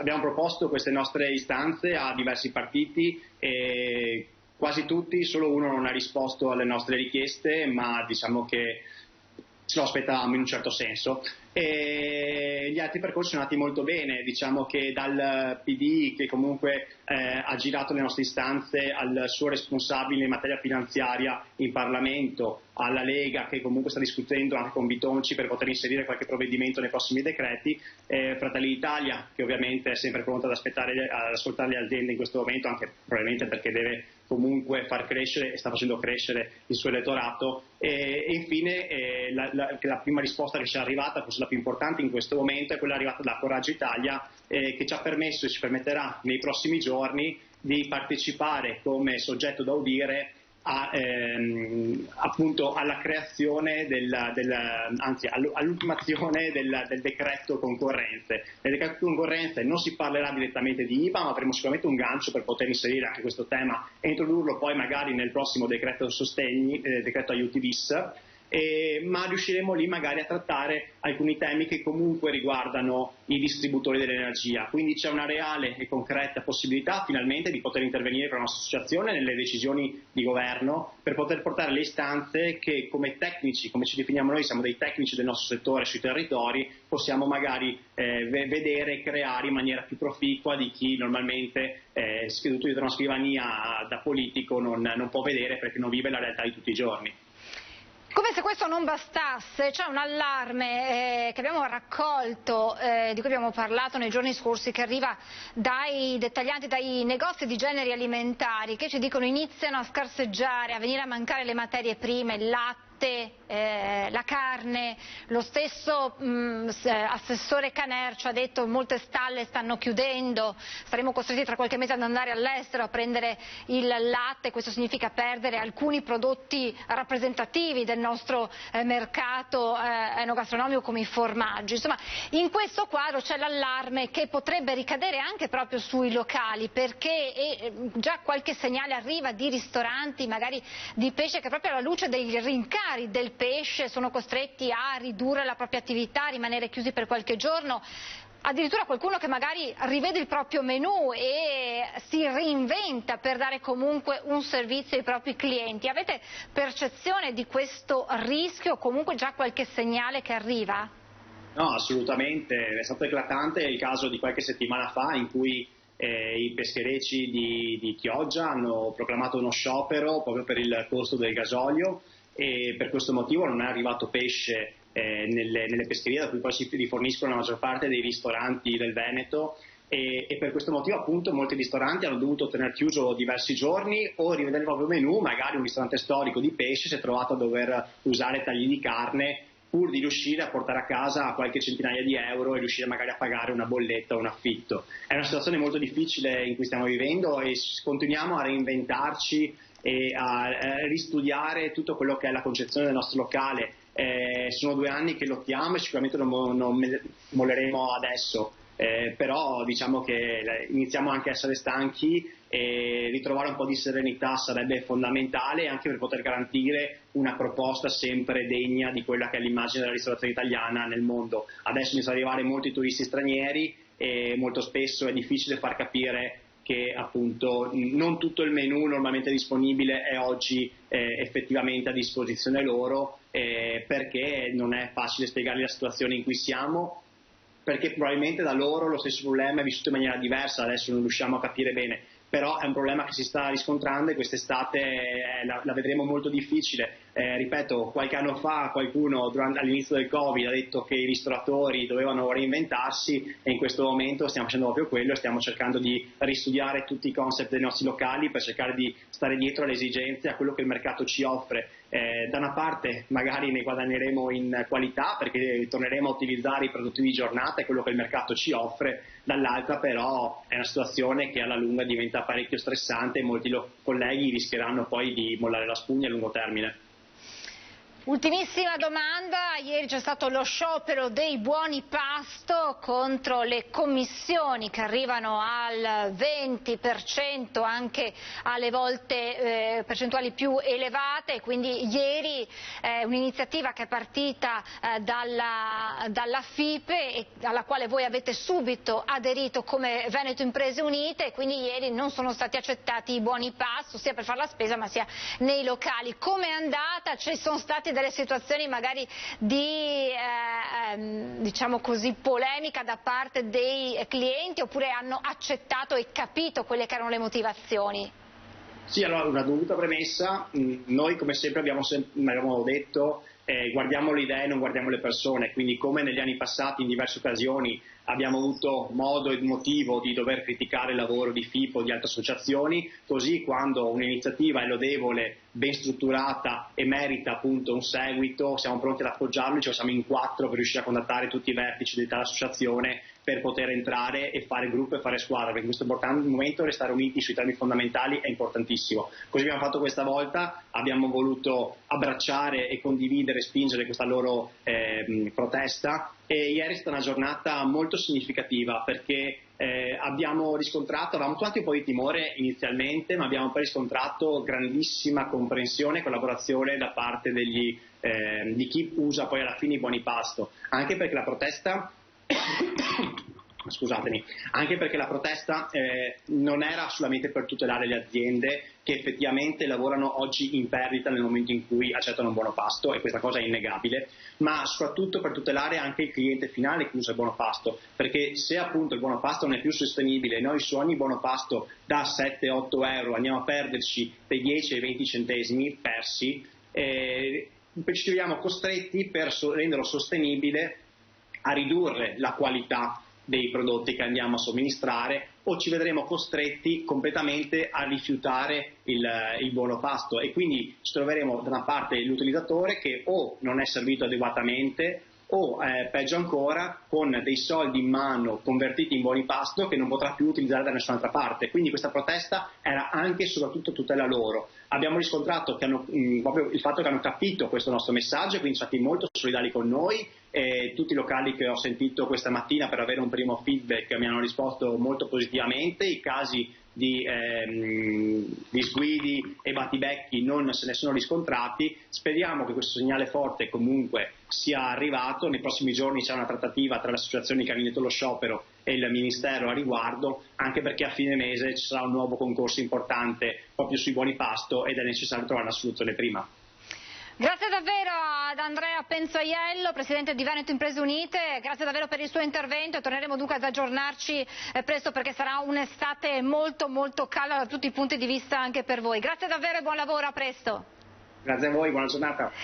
E questo dunque anche la situazione per quanto riguarda bar, ristoranti, alle prese con il caro bollette da una parte e poi la carenza di materie prime dall'altra, e dunque insomma una situazione particolarmente impegnativa, ma come ha detto siamo abituati a farsi sacrifici e anche questa volta ne usciremo alla meglio. Adesso andiamo al cinema, perché da oggi si potrà assistere ai film senza usare la mascherina, è uno appunto delle attività nelle quali non sarà più necessario indossare i dispositivi di sicurezza. Vediamo. Molti la toglieranno perché è facoltativo l'uso. ma immagino che molti lo toglieranno perché già abbiamo assistito a segnali di insofferenza. Dopo più di 2 anni il ritorno alla normalità per le sale cinematografiche, così come per i teatri, sembra compiuto, e così dopo l'abbandono del Green Pass il 1° maggio scorso, da oggi si salutano anche le mascherine, sia le FFP2 che chirurgiche, dispositivi che però restano su mezzi di trasporto, RSA e strutture sanitarie. La stessa curva epidemiologica infatti conferma come il virus non sia sparito, anzi in questi giorni i bollettini registrano un balzo nei contagi con i vaccini che sembrano originare ancora le conseguenze più gravi. Per Sandro Fantoni, titolare dello storico Cinema Edera a Treviso, è il momento di cambiare pagina e di fare chiarezza sulla salubrità dei luoghi al chiuso. Di timore ne è stato diffuso molto, è stata fatta molta propaganda anche avversa ai nostri locali, perché si parla di locali al chiuso in maniera così come se al chiuso ci fossero ambienti malsani. Ci tengo a precisare che abbiamo sanificatori d'aria negli ambienti e abbiamo i filtri, per cui posso garantire che l'aria che si respira in sala è molto migliore di quella che si respira fuori. Alle spalle 2 anni di continui stop and go, adesso si guarda al futuro con una certa fiducia. Io sono stato anche all'estero e la cosa è superata, poi se in Italia è rimasto qua il Covid perché gli piace venire in vacanza qua, allora è probabile che sia così. E dunque queste le novità per quanto riguarda i cinema. Lo sappiamo insomma che mascherine che non sono più obbligatorie ma consigliate, d'altronde insomma il virus continua a circolare e anche oggi insomma ci sono oltre 3.000 nuovi positivi in Veneto, e dunque attenzione sempre, soprattutto nelle situazioni di assembramenti, e quindi è sempre necessario tenerla a portata di mano laddove è necessario, però insomma vengono a decadere quelli che erano gli obblighi appunto nei cinema, nei palazzetti, nei luoghi a chiuso. Resta invece l'obbligo di FFP2, lo avete sentito, per RSA, ospedali e sui mezzi di trasporto. E adesso una storia che arriva da Vicenza con i carabinieri che sono intervenuti per confortare un signore di 80 anni che aveva chiamato il 112 perché si sentiva solo. Vediamo com'è andata. C'è una brutta cosa la solitudine, perché qualcuno si suicida, perché non lo so come spiegarvi, non ho più nessuno. L'anno scorso mi è morto mio fratello, l'anno scorso. Li ho persi tutti, ecco, siamo solo che io. E quindi le prossime volte che si sentirà solo chiamerà i carabinieri? È più facile. Quando che sono sull'orlo del precipizio, chiamano aiuto, e questo è un aiuto valido, questo. Proprio la solitudine l'ha spinto l'11 giugno a chiamare i carabinieri per avere un po' di compagnia. Lui, Luciano Caldiraro, 80 anni compiuti oggi, è rimasto solo, non è sposato, non ha figli e da quando ha perso fratelli e l'unico amico che lo andava a trovare in via Palemone a Vicenza, dove vive, la solitudine si è fatta ancora più insostenibile. Così, per spezzare le ore interminabili e sopperire alla tristezza, con il conforto di persone amiche, ha pensato di chiamare il 112 e una pattuglia è andata a trovarlo, con la promessa che avrebbero festeggiato il suo compleanno insieme, e così è stato. Tanti auguri, Luciano. Auguri. Questo è il calendario nostro. I carabinieri, come tutte le forze di polizia, hanno una particolare attenzione verso gli anziani, le fasce deboli, e ha cercato di dare quella rassicurazione sociale che si deve dare in questi casi. Luciano, che ha fatto il cameriere per una vita, ha anche allenato squadre di calcio giovanili, tra cui la Villaggio del Sole, dove militava proprio il brigadiere Andrea Boesso, intervenuto insieme al carabiniere scelto Gennaro De Luca, che lo ha riconosciuto, e allora la conversazione si è fatta più fitta e condivisa. Adesso non mi piace più il calcio perché è diventato un banditismo di tutti fuori, tutti voi skate. E invece noi quando andavamo con i bambini non prendevamo niente, anzi prendevamo le parole qualche volta perché non lo facevamo giocare. La passione di sempre è ancora da condividere, a suon di formazioni impresse in una memoria di ferro. La Juventus, Angiolin, Gori, Leoncini, Bercellino, Castano, Salvatore, Favalli, Del Soli, De Paoli. Davvero una memoria invidiabile. Venezia può risolvere i suoi problemi solo con una legislazione speciale che parta dalle limitazioni agli affitti turistici. Così il prefetto Zappalorto in audizione alla Commissione parlamentare per la salvaguardia di Venezia. La presenza turistica è riuscita a snaturare la città stessa. Venezia sta morendo di un turismo di massa fuori controllo, di affittanze turistiche diffuse, di negozi di paccottiglia, di take-away, in un quadro in cui fanno capolino anche riciclaggi internazionali ed evasioni fiscali. Il prefetto Vittorio Zappalorto parla ai deputati della commissione in cui si discute la nuova legge speciale per Venezia e non fa sconti. La commercializzazione di questi alloggi turistici avviene per lo più in maniera abusiva. È organizzata da agenzie internazionali che hanno sede in altri paesi e quindi comporta una forte elusione anche di quelle che possono essere le imposte. Intanto a Venezia i turisti hanno sostituito gli abitanti e si spopola anche la pubblica amministrazione, tanto che in alcune giornate persino la prefettura ha dovuto chiudere gli uffici per assenza di personale. I concorsi negli uffici pubblici di Venezia sono quasi inutili perché dopo 3 mesi più della metà del personale se n'è andato. Porre una disciplina, dei limiti alle locazioni turistiche, quelle previste dalla legge regionale, secondo lei sarebbe quanto mai opportuno quindi? E non solo opportuno ma necessario perché è da lì che bisogna partire se si vuole dare una disciplina a questo settore. Zappalorto cita anche l'articolo della Costituzione che prevede vincoli alla proprietà privata per stabilire equi rapporti sociali. D'altronde lo stesso assessore al commercio Costalonga, presentando la delibera antipaccottiglia, aveva dichiarato che il valore della tutela storico-culturale di Venezia è prevalente rispetto alla libertà d'impresa.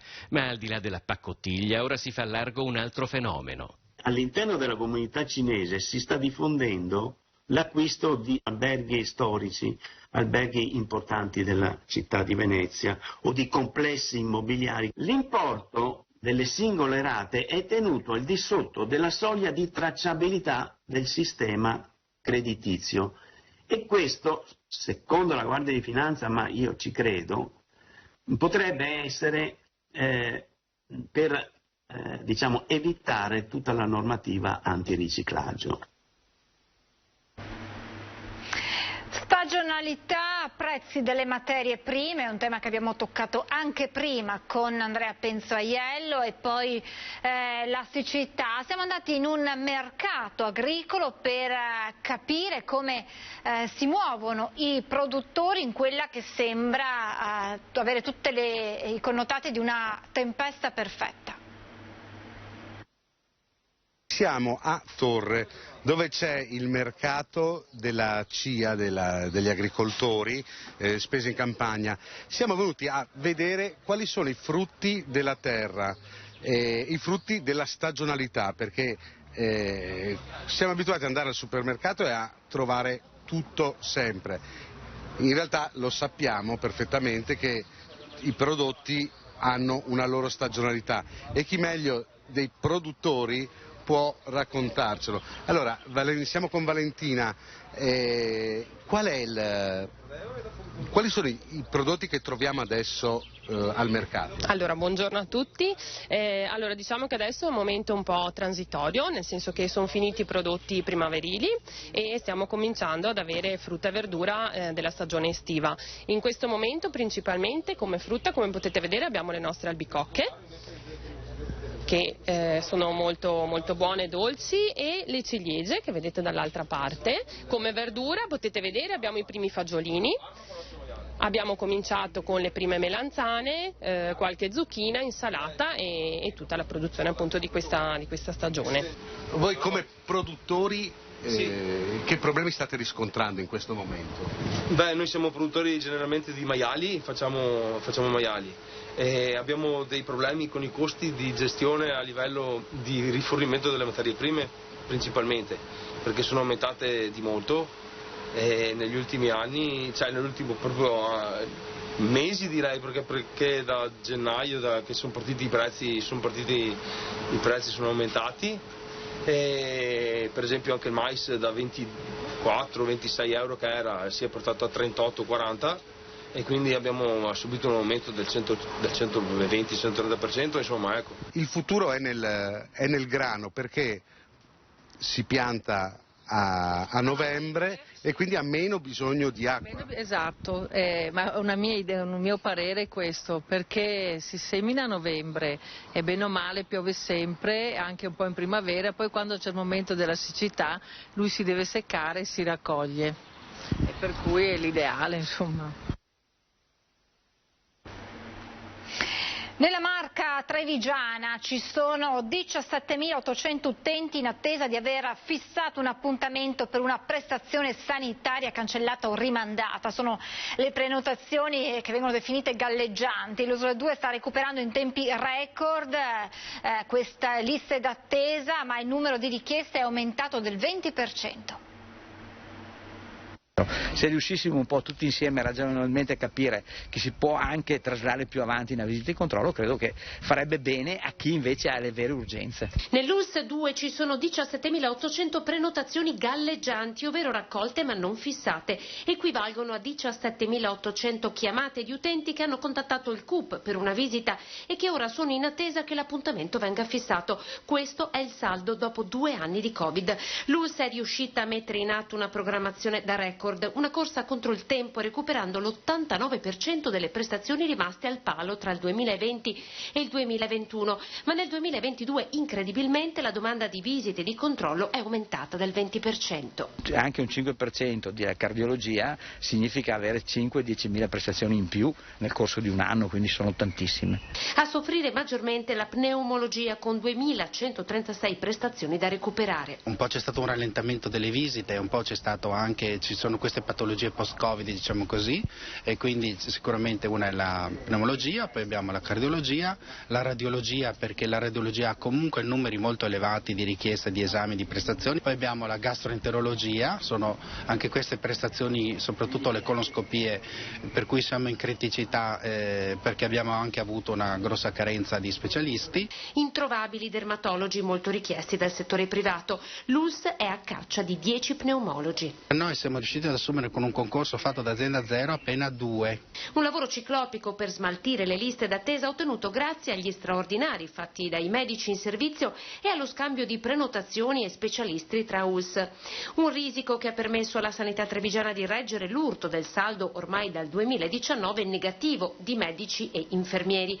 Solo nel 2021, a fronte dell'assunzione di 158 medici, 189 se ne sono andati.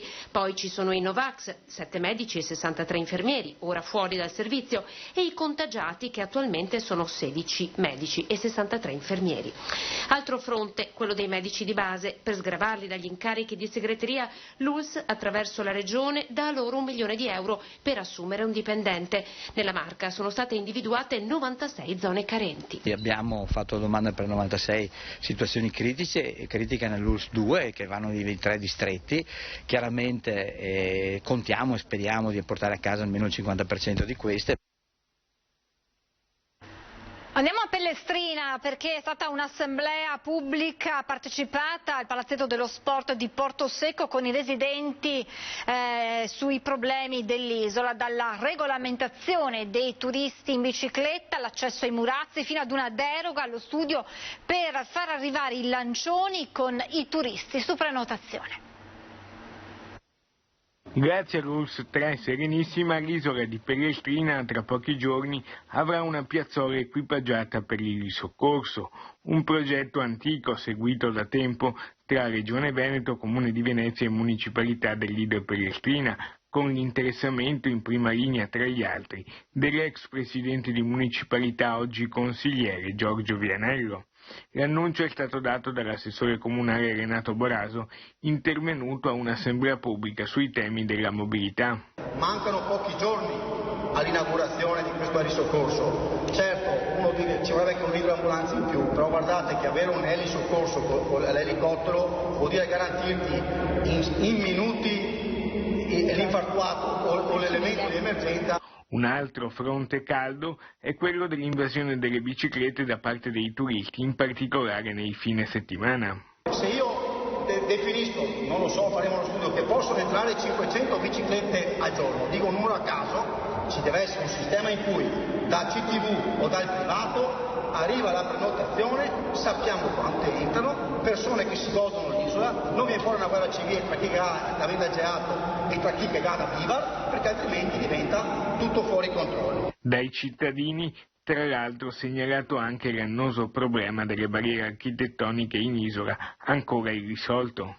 Io sono papà di un ragazzo disabile. Quando vado a fare delle passeggiate per il marciapiede in riva, ogni 2 o 3 giorni sposti le fioriere, quindi non si può passare.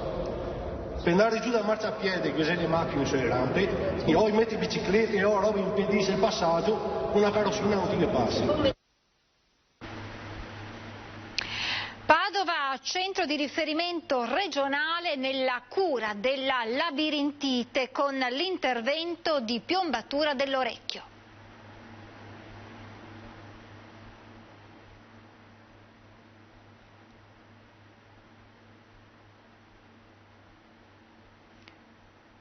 Chiedo alla redazione, alla regia se c'è il servizio, altrimenti passiamo. Allora, vediamo, andiamo avanti, parliamo di un'inchiesta che abbiamo fatto tra i cittadini dopo l'indicazione del Vaticano ai futuri sposi, niente sesso prima del matrimonio. Sentiamo che cosa dicono i cittadini. Vedo che ha il giornale in mano, c'è una notizia di oggi in cui il Papa dice che la castità aiuta l'amore prima del matrimonio, bisogna essere casti prima del matrimonio, lei cosa ne pensa? A 90 anni, quando ero ragazzo, pensavo così, adesso vedo che il mondo va in modo completamente diverso. Sta detto il papà, va bene, è vero, che posso dire altro? Lui è il nostro capo. Io penso che è sacrosanto quanto dice il Papa, è una delle cose che sarà molto difficile applicare alla vita pratica, però come vede lei la faccenda che tanti giovani sui 20 anni lasciano la pratica religiosa e poi quando si sposano tornano in chiesa e vengono in chiesa anche con i bambini.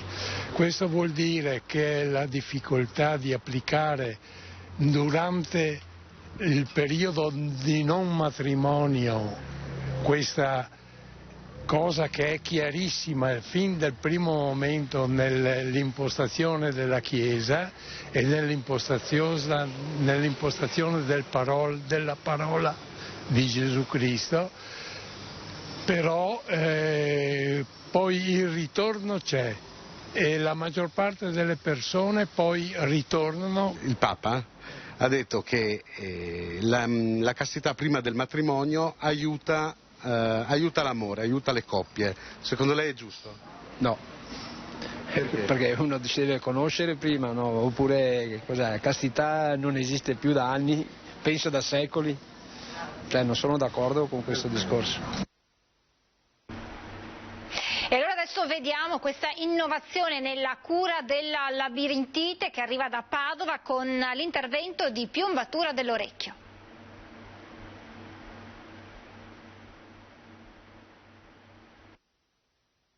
È un disturbo sempre più frequente, la convivenza non è sempre facile. Stiamo parlando della labirintite, una patologia che colpisce l'orecchio quando gli ottoliti, i sassolini che ci sono all'interno, escono dalla loro sede e finiscono nel labirinto, che è l'organo che regola l'equilibrio. Il paziente che soffre di labirintite deve convivere con forti vertigini che incidono sulla sua quotidianità. Una patologia che colpisce circa 250 persone ogni 100.000 abitanti. Da Padova però arriva la possibilità di una cura definitiva grazie all'intervento di piombatura, una tecnica di cui i medici dell'unità di otorinolaringoiatria sono molto esperti.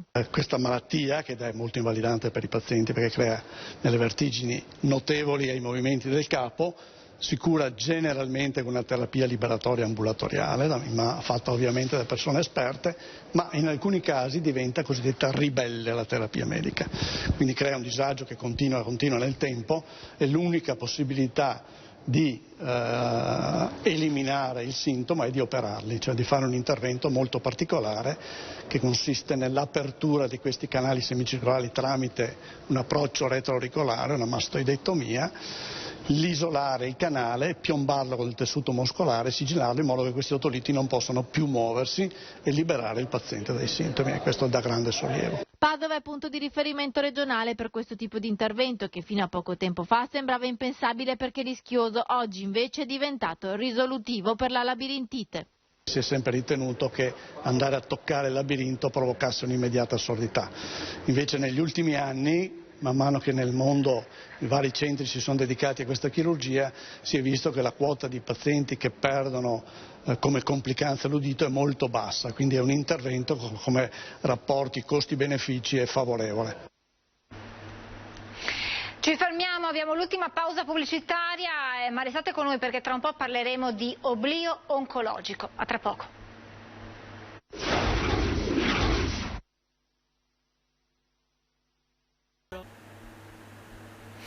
Rieccoci in diretta, saluto Enrica Mengato, buongiorno.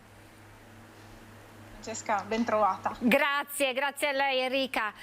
Non la vediamo, però eccola qui, perfetto, adesso la vediamo, avevamo sentito solo la sua voce. Enrica era stata nostra ospite l'anno scorso e ci aveva aperto il suo cuore, ci aveva raccontato della sua lotta contro un tumore al seno, e battaglia che ha raccontato, sta raccontando sui social, su Instagram, per condividere quelle che è il suo step by step, e che oggi si scrive di una pagina nuova perché Enrica è convalescente da un intervento di ricostruzione, quindi diciamo che il ritorno alla normalità, noi ne abbiamo parlato spesso con donne che stanno affrontando questa sua stessa battaglia, di quanto l'aspetto sanitario sia importante, ma anche di ritrovarsi donne, di ritrovare la propria femminilità, di risentirsi belle sia importante nel processo di guarigione. Innanzitutto come sta e come sta andando questa convalescenza e che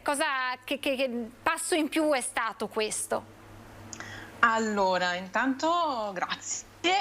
Sono stata operata una settimana fa, esattamente l'8 di giugno, di pomeriggio, e è un passo importante e devo dire bello tosto. Aspettavo questo intervento da un anno circa e l'attesa è stata piuttosto particolare perché vuoi la pandemia e comunque le liste per questo tipo di intervento sono abbastanza lunghe. E oltretutto ovviamente in un reparto di chirurgia plastica arrivano anche moltissime altre cose come le urgenze da non dimenticare, per cui ad esempio il mio intervento è stato anche posticipato per dare spazio giustamente anche a queste urgenze.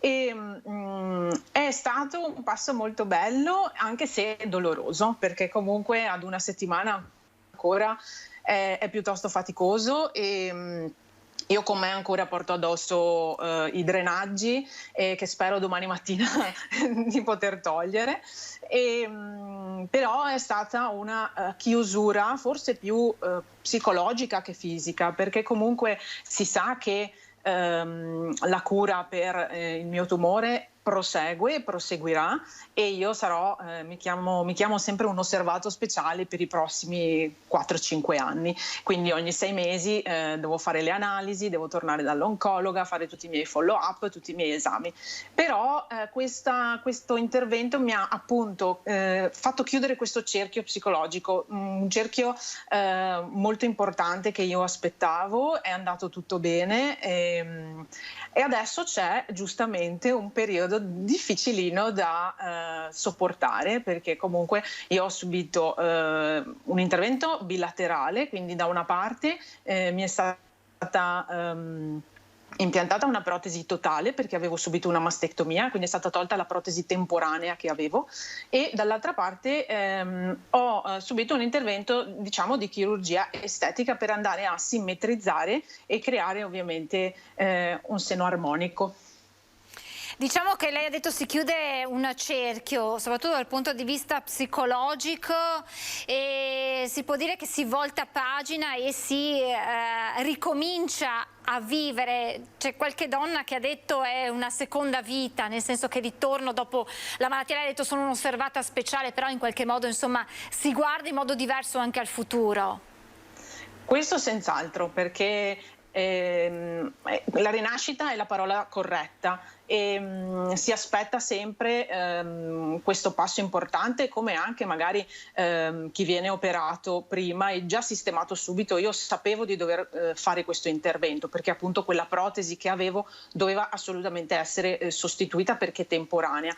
Per qualcun altro magari è la fine della chemioterapia perché è stato operato prima, quindi ognuno riconosce in un proprio step della malattia la propria rinascita, e credo che il mio sia proprio questo, nel senso che diciamo che la parte anche più pesante dal punto di vista fisico e medico credo sia proprio questa, e vissuta ovviamente pienamente, perché comunque, come avrai visto, descrivo anche le mie nottate insonni e le posizioni che non riesco a trovare. Adesso sono seduta, sto bene, poi magari tra una mezz'ora bisognerà subito cambiare posizione per cercare di avere un po' di sollievo alla schiena, comunque alle braccia, che per ora bisogna lasciare molto molto tranquille.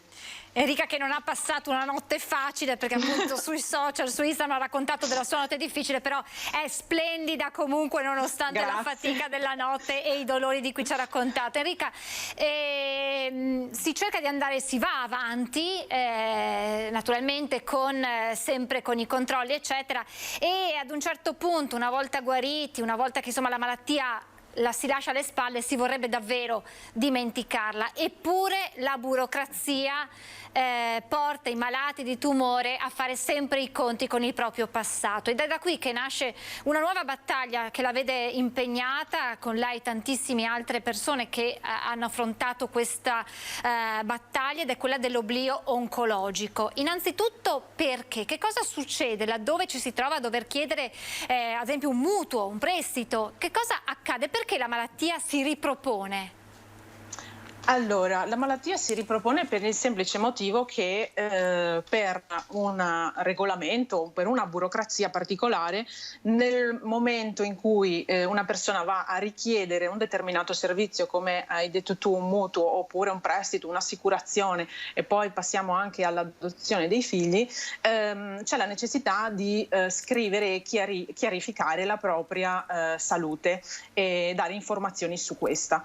Ovviamente succede questo, che nel momento in cui una persona dichiara di essere stato un paziente oncologico, questo diventa un ostacolo per l'ottenimento a pieni poteri di questo servizio.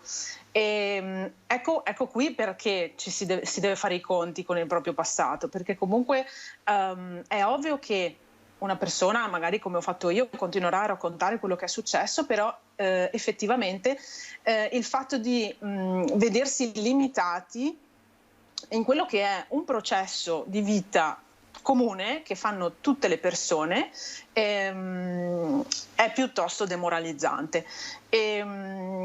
Anche perché psicologicamente parlando è molto importante per un paziente oncologico riuscire a pensare a un domani, e soprattutto anche a tornare, anche una persona giovane, a tornare a sognare, a tornare a fare un progetto nuovo, oppure continuare quello che ha interrotto. E appunto parlavamo di rinascita, no? Ci sono tantissime persone, tantissime donne che ho conosciuto, anche grazie a te, grazie a voi, alla prima intervista, che si sono imbarcate in avventurate in nuovi progetti, e che hanno portato anche alla necessità magari di chiedere un piccolo prestito, però hanno trovato una porta chiusa. Come ripetevo, è necessario che il paziente oncologico si senta libero di poter ricominciare a progettare la propria vita, perché comunque per fortuna e grazie alla scienza e alla ricerca ci è stata data una seconda possibilità, e quindi è giusto che questa seconda possibilità sia vissuta a pieno come una persona sana, perché dal momento in cui un medico, un oncologo mette una firma, un timbro e dice: Enrica, è quello che spero ovviamente, sei guarita? Bene, ok, adesso io posso ricominciare a fare e a progettare la mia vita come la può progettare una persona perfettamente sana. Cioè la malattia fa parte del proprio percorso di vita, ma non deve condizionare il futuro. Assolutamente no. E voi vi state impegnando anche con una raccolta di firme proprio perché questo oblio oncologico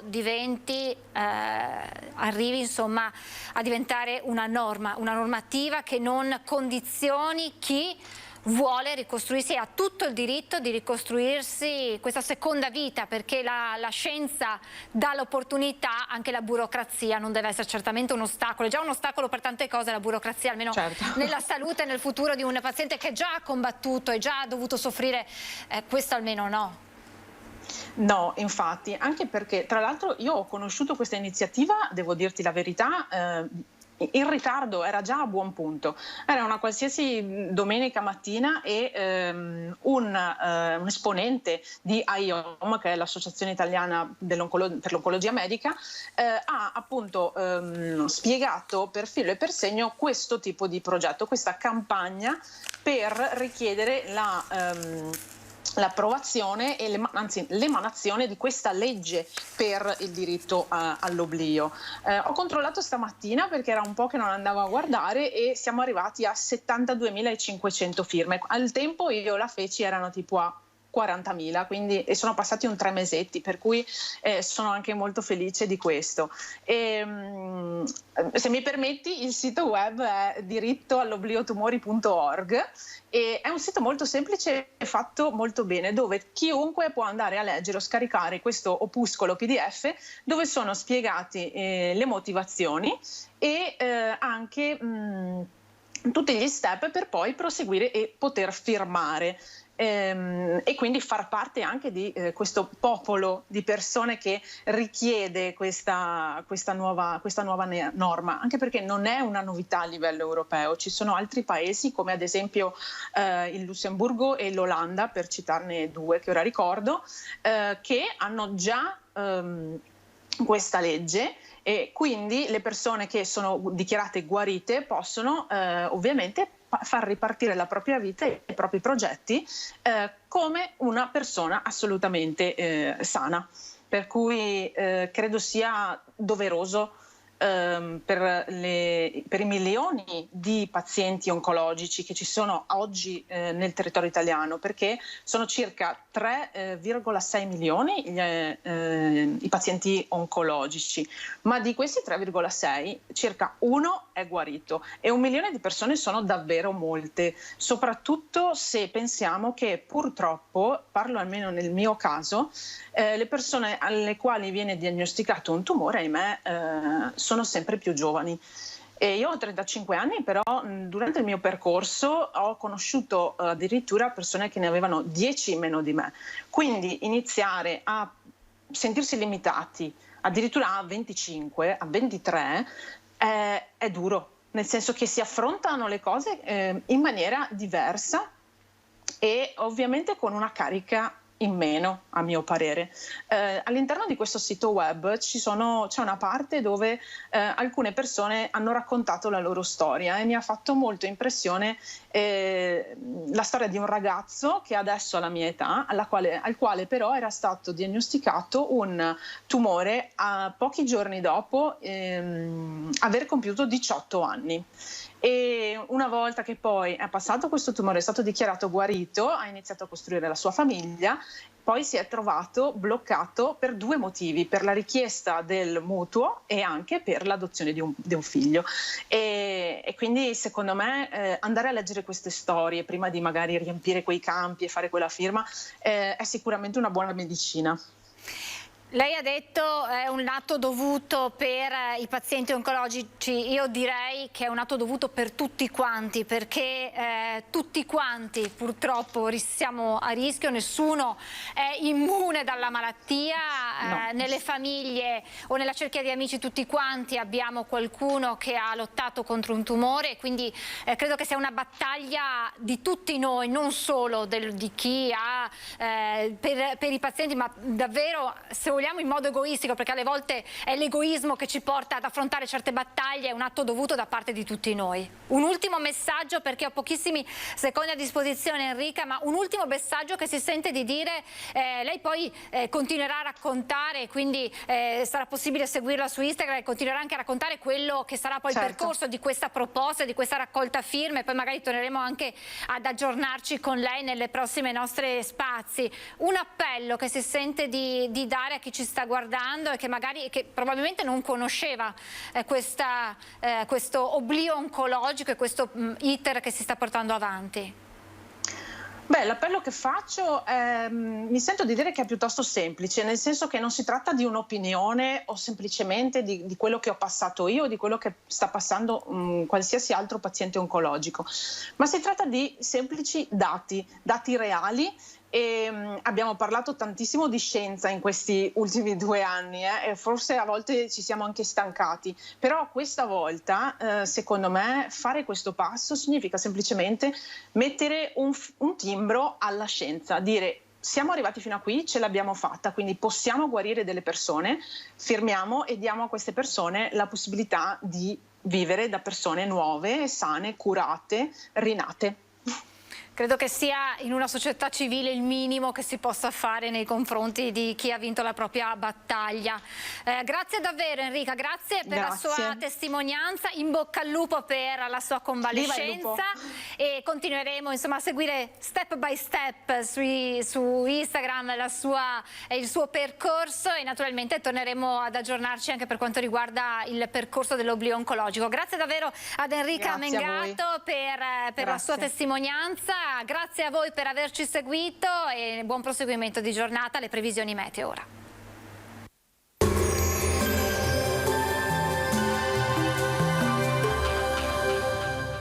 Cooperativa Agricola Volpago. Da noi trovi la carne fresca di prima qualità, genuina e salutare per il tuo benessere. Ci trovi a Volpago del Montello, Pieve del Grappa e Tre Baseleghe.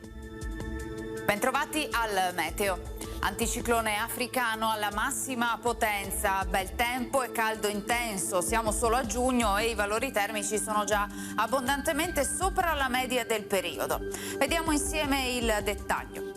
Sul Veneto sarà soleggiato, cielo sereno o al massimo poco nuvoloso, qualche addensamento dal pomeriggio in poi in montagna dove non si esclude anche una lieve instabilità con rovesci e temporali sparsi, possibili poi fin verso le zone pedemontane. Temperature in ulteriore aumento, minime tra 12 e 22 gradi, massime comprese invece tra i 27 e i 33 gradi all'incirca. Spostiamoci ora sul Friuli Venezia Giulia, anche in questo caso cielo in genere sereno o velato con caldo afoso. Sui monti locali acquazzoni che in seguito potrebbero interessare anche qualche isolata zona di pianura. Temperature minime sui 18-22 gradi, massime sui 28-31. Infine diamo uno sguardo alla situazione del Trentino Alto Adige dove sarà soleggiato nel pomeriggio, anche in questo caso lieve aumento della probabilità di temporali, specie sui settori più settentrionali. Temperature minime intorno ai 18-19 gradi, massime sui 33 all'incirca. Dal meteo di Antena 3 per ora è tutto, grazie per l'attenzione, arrivederci.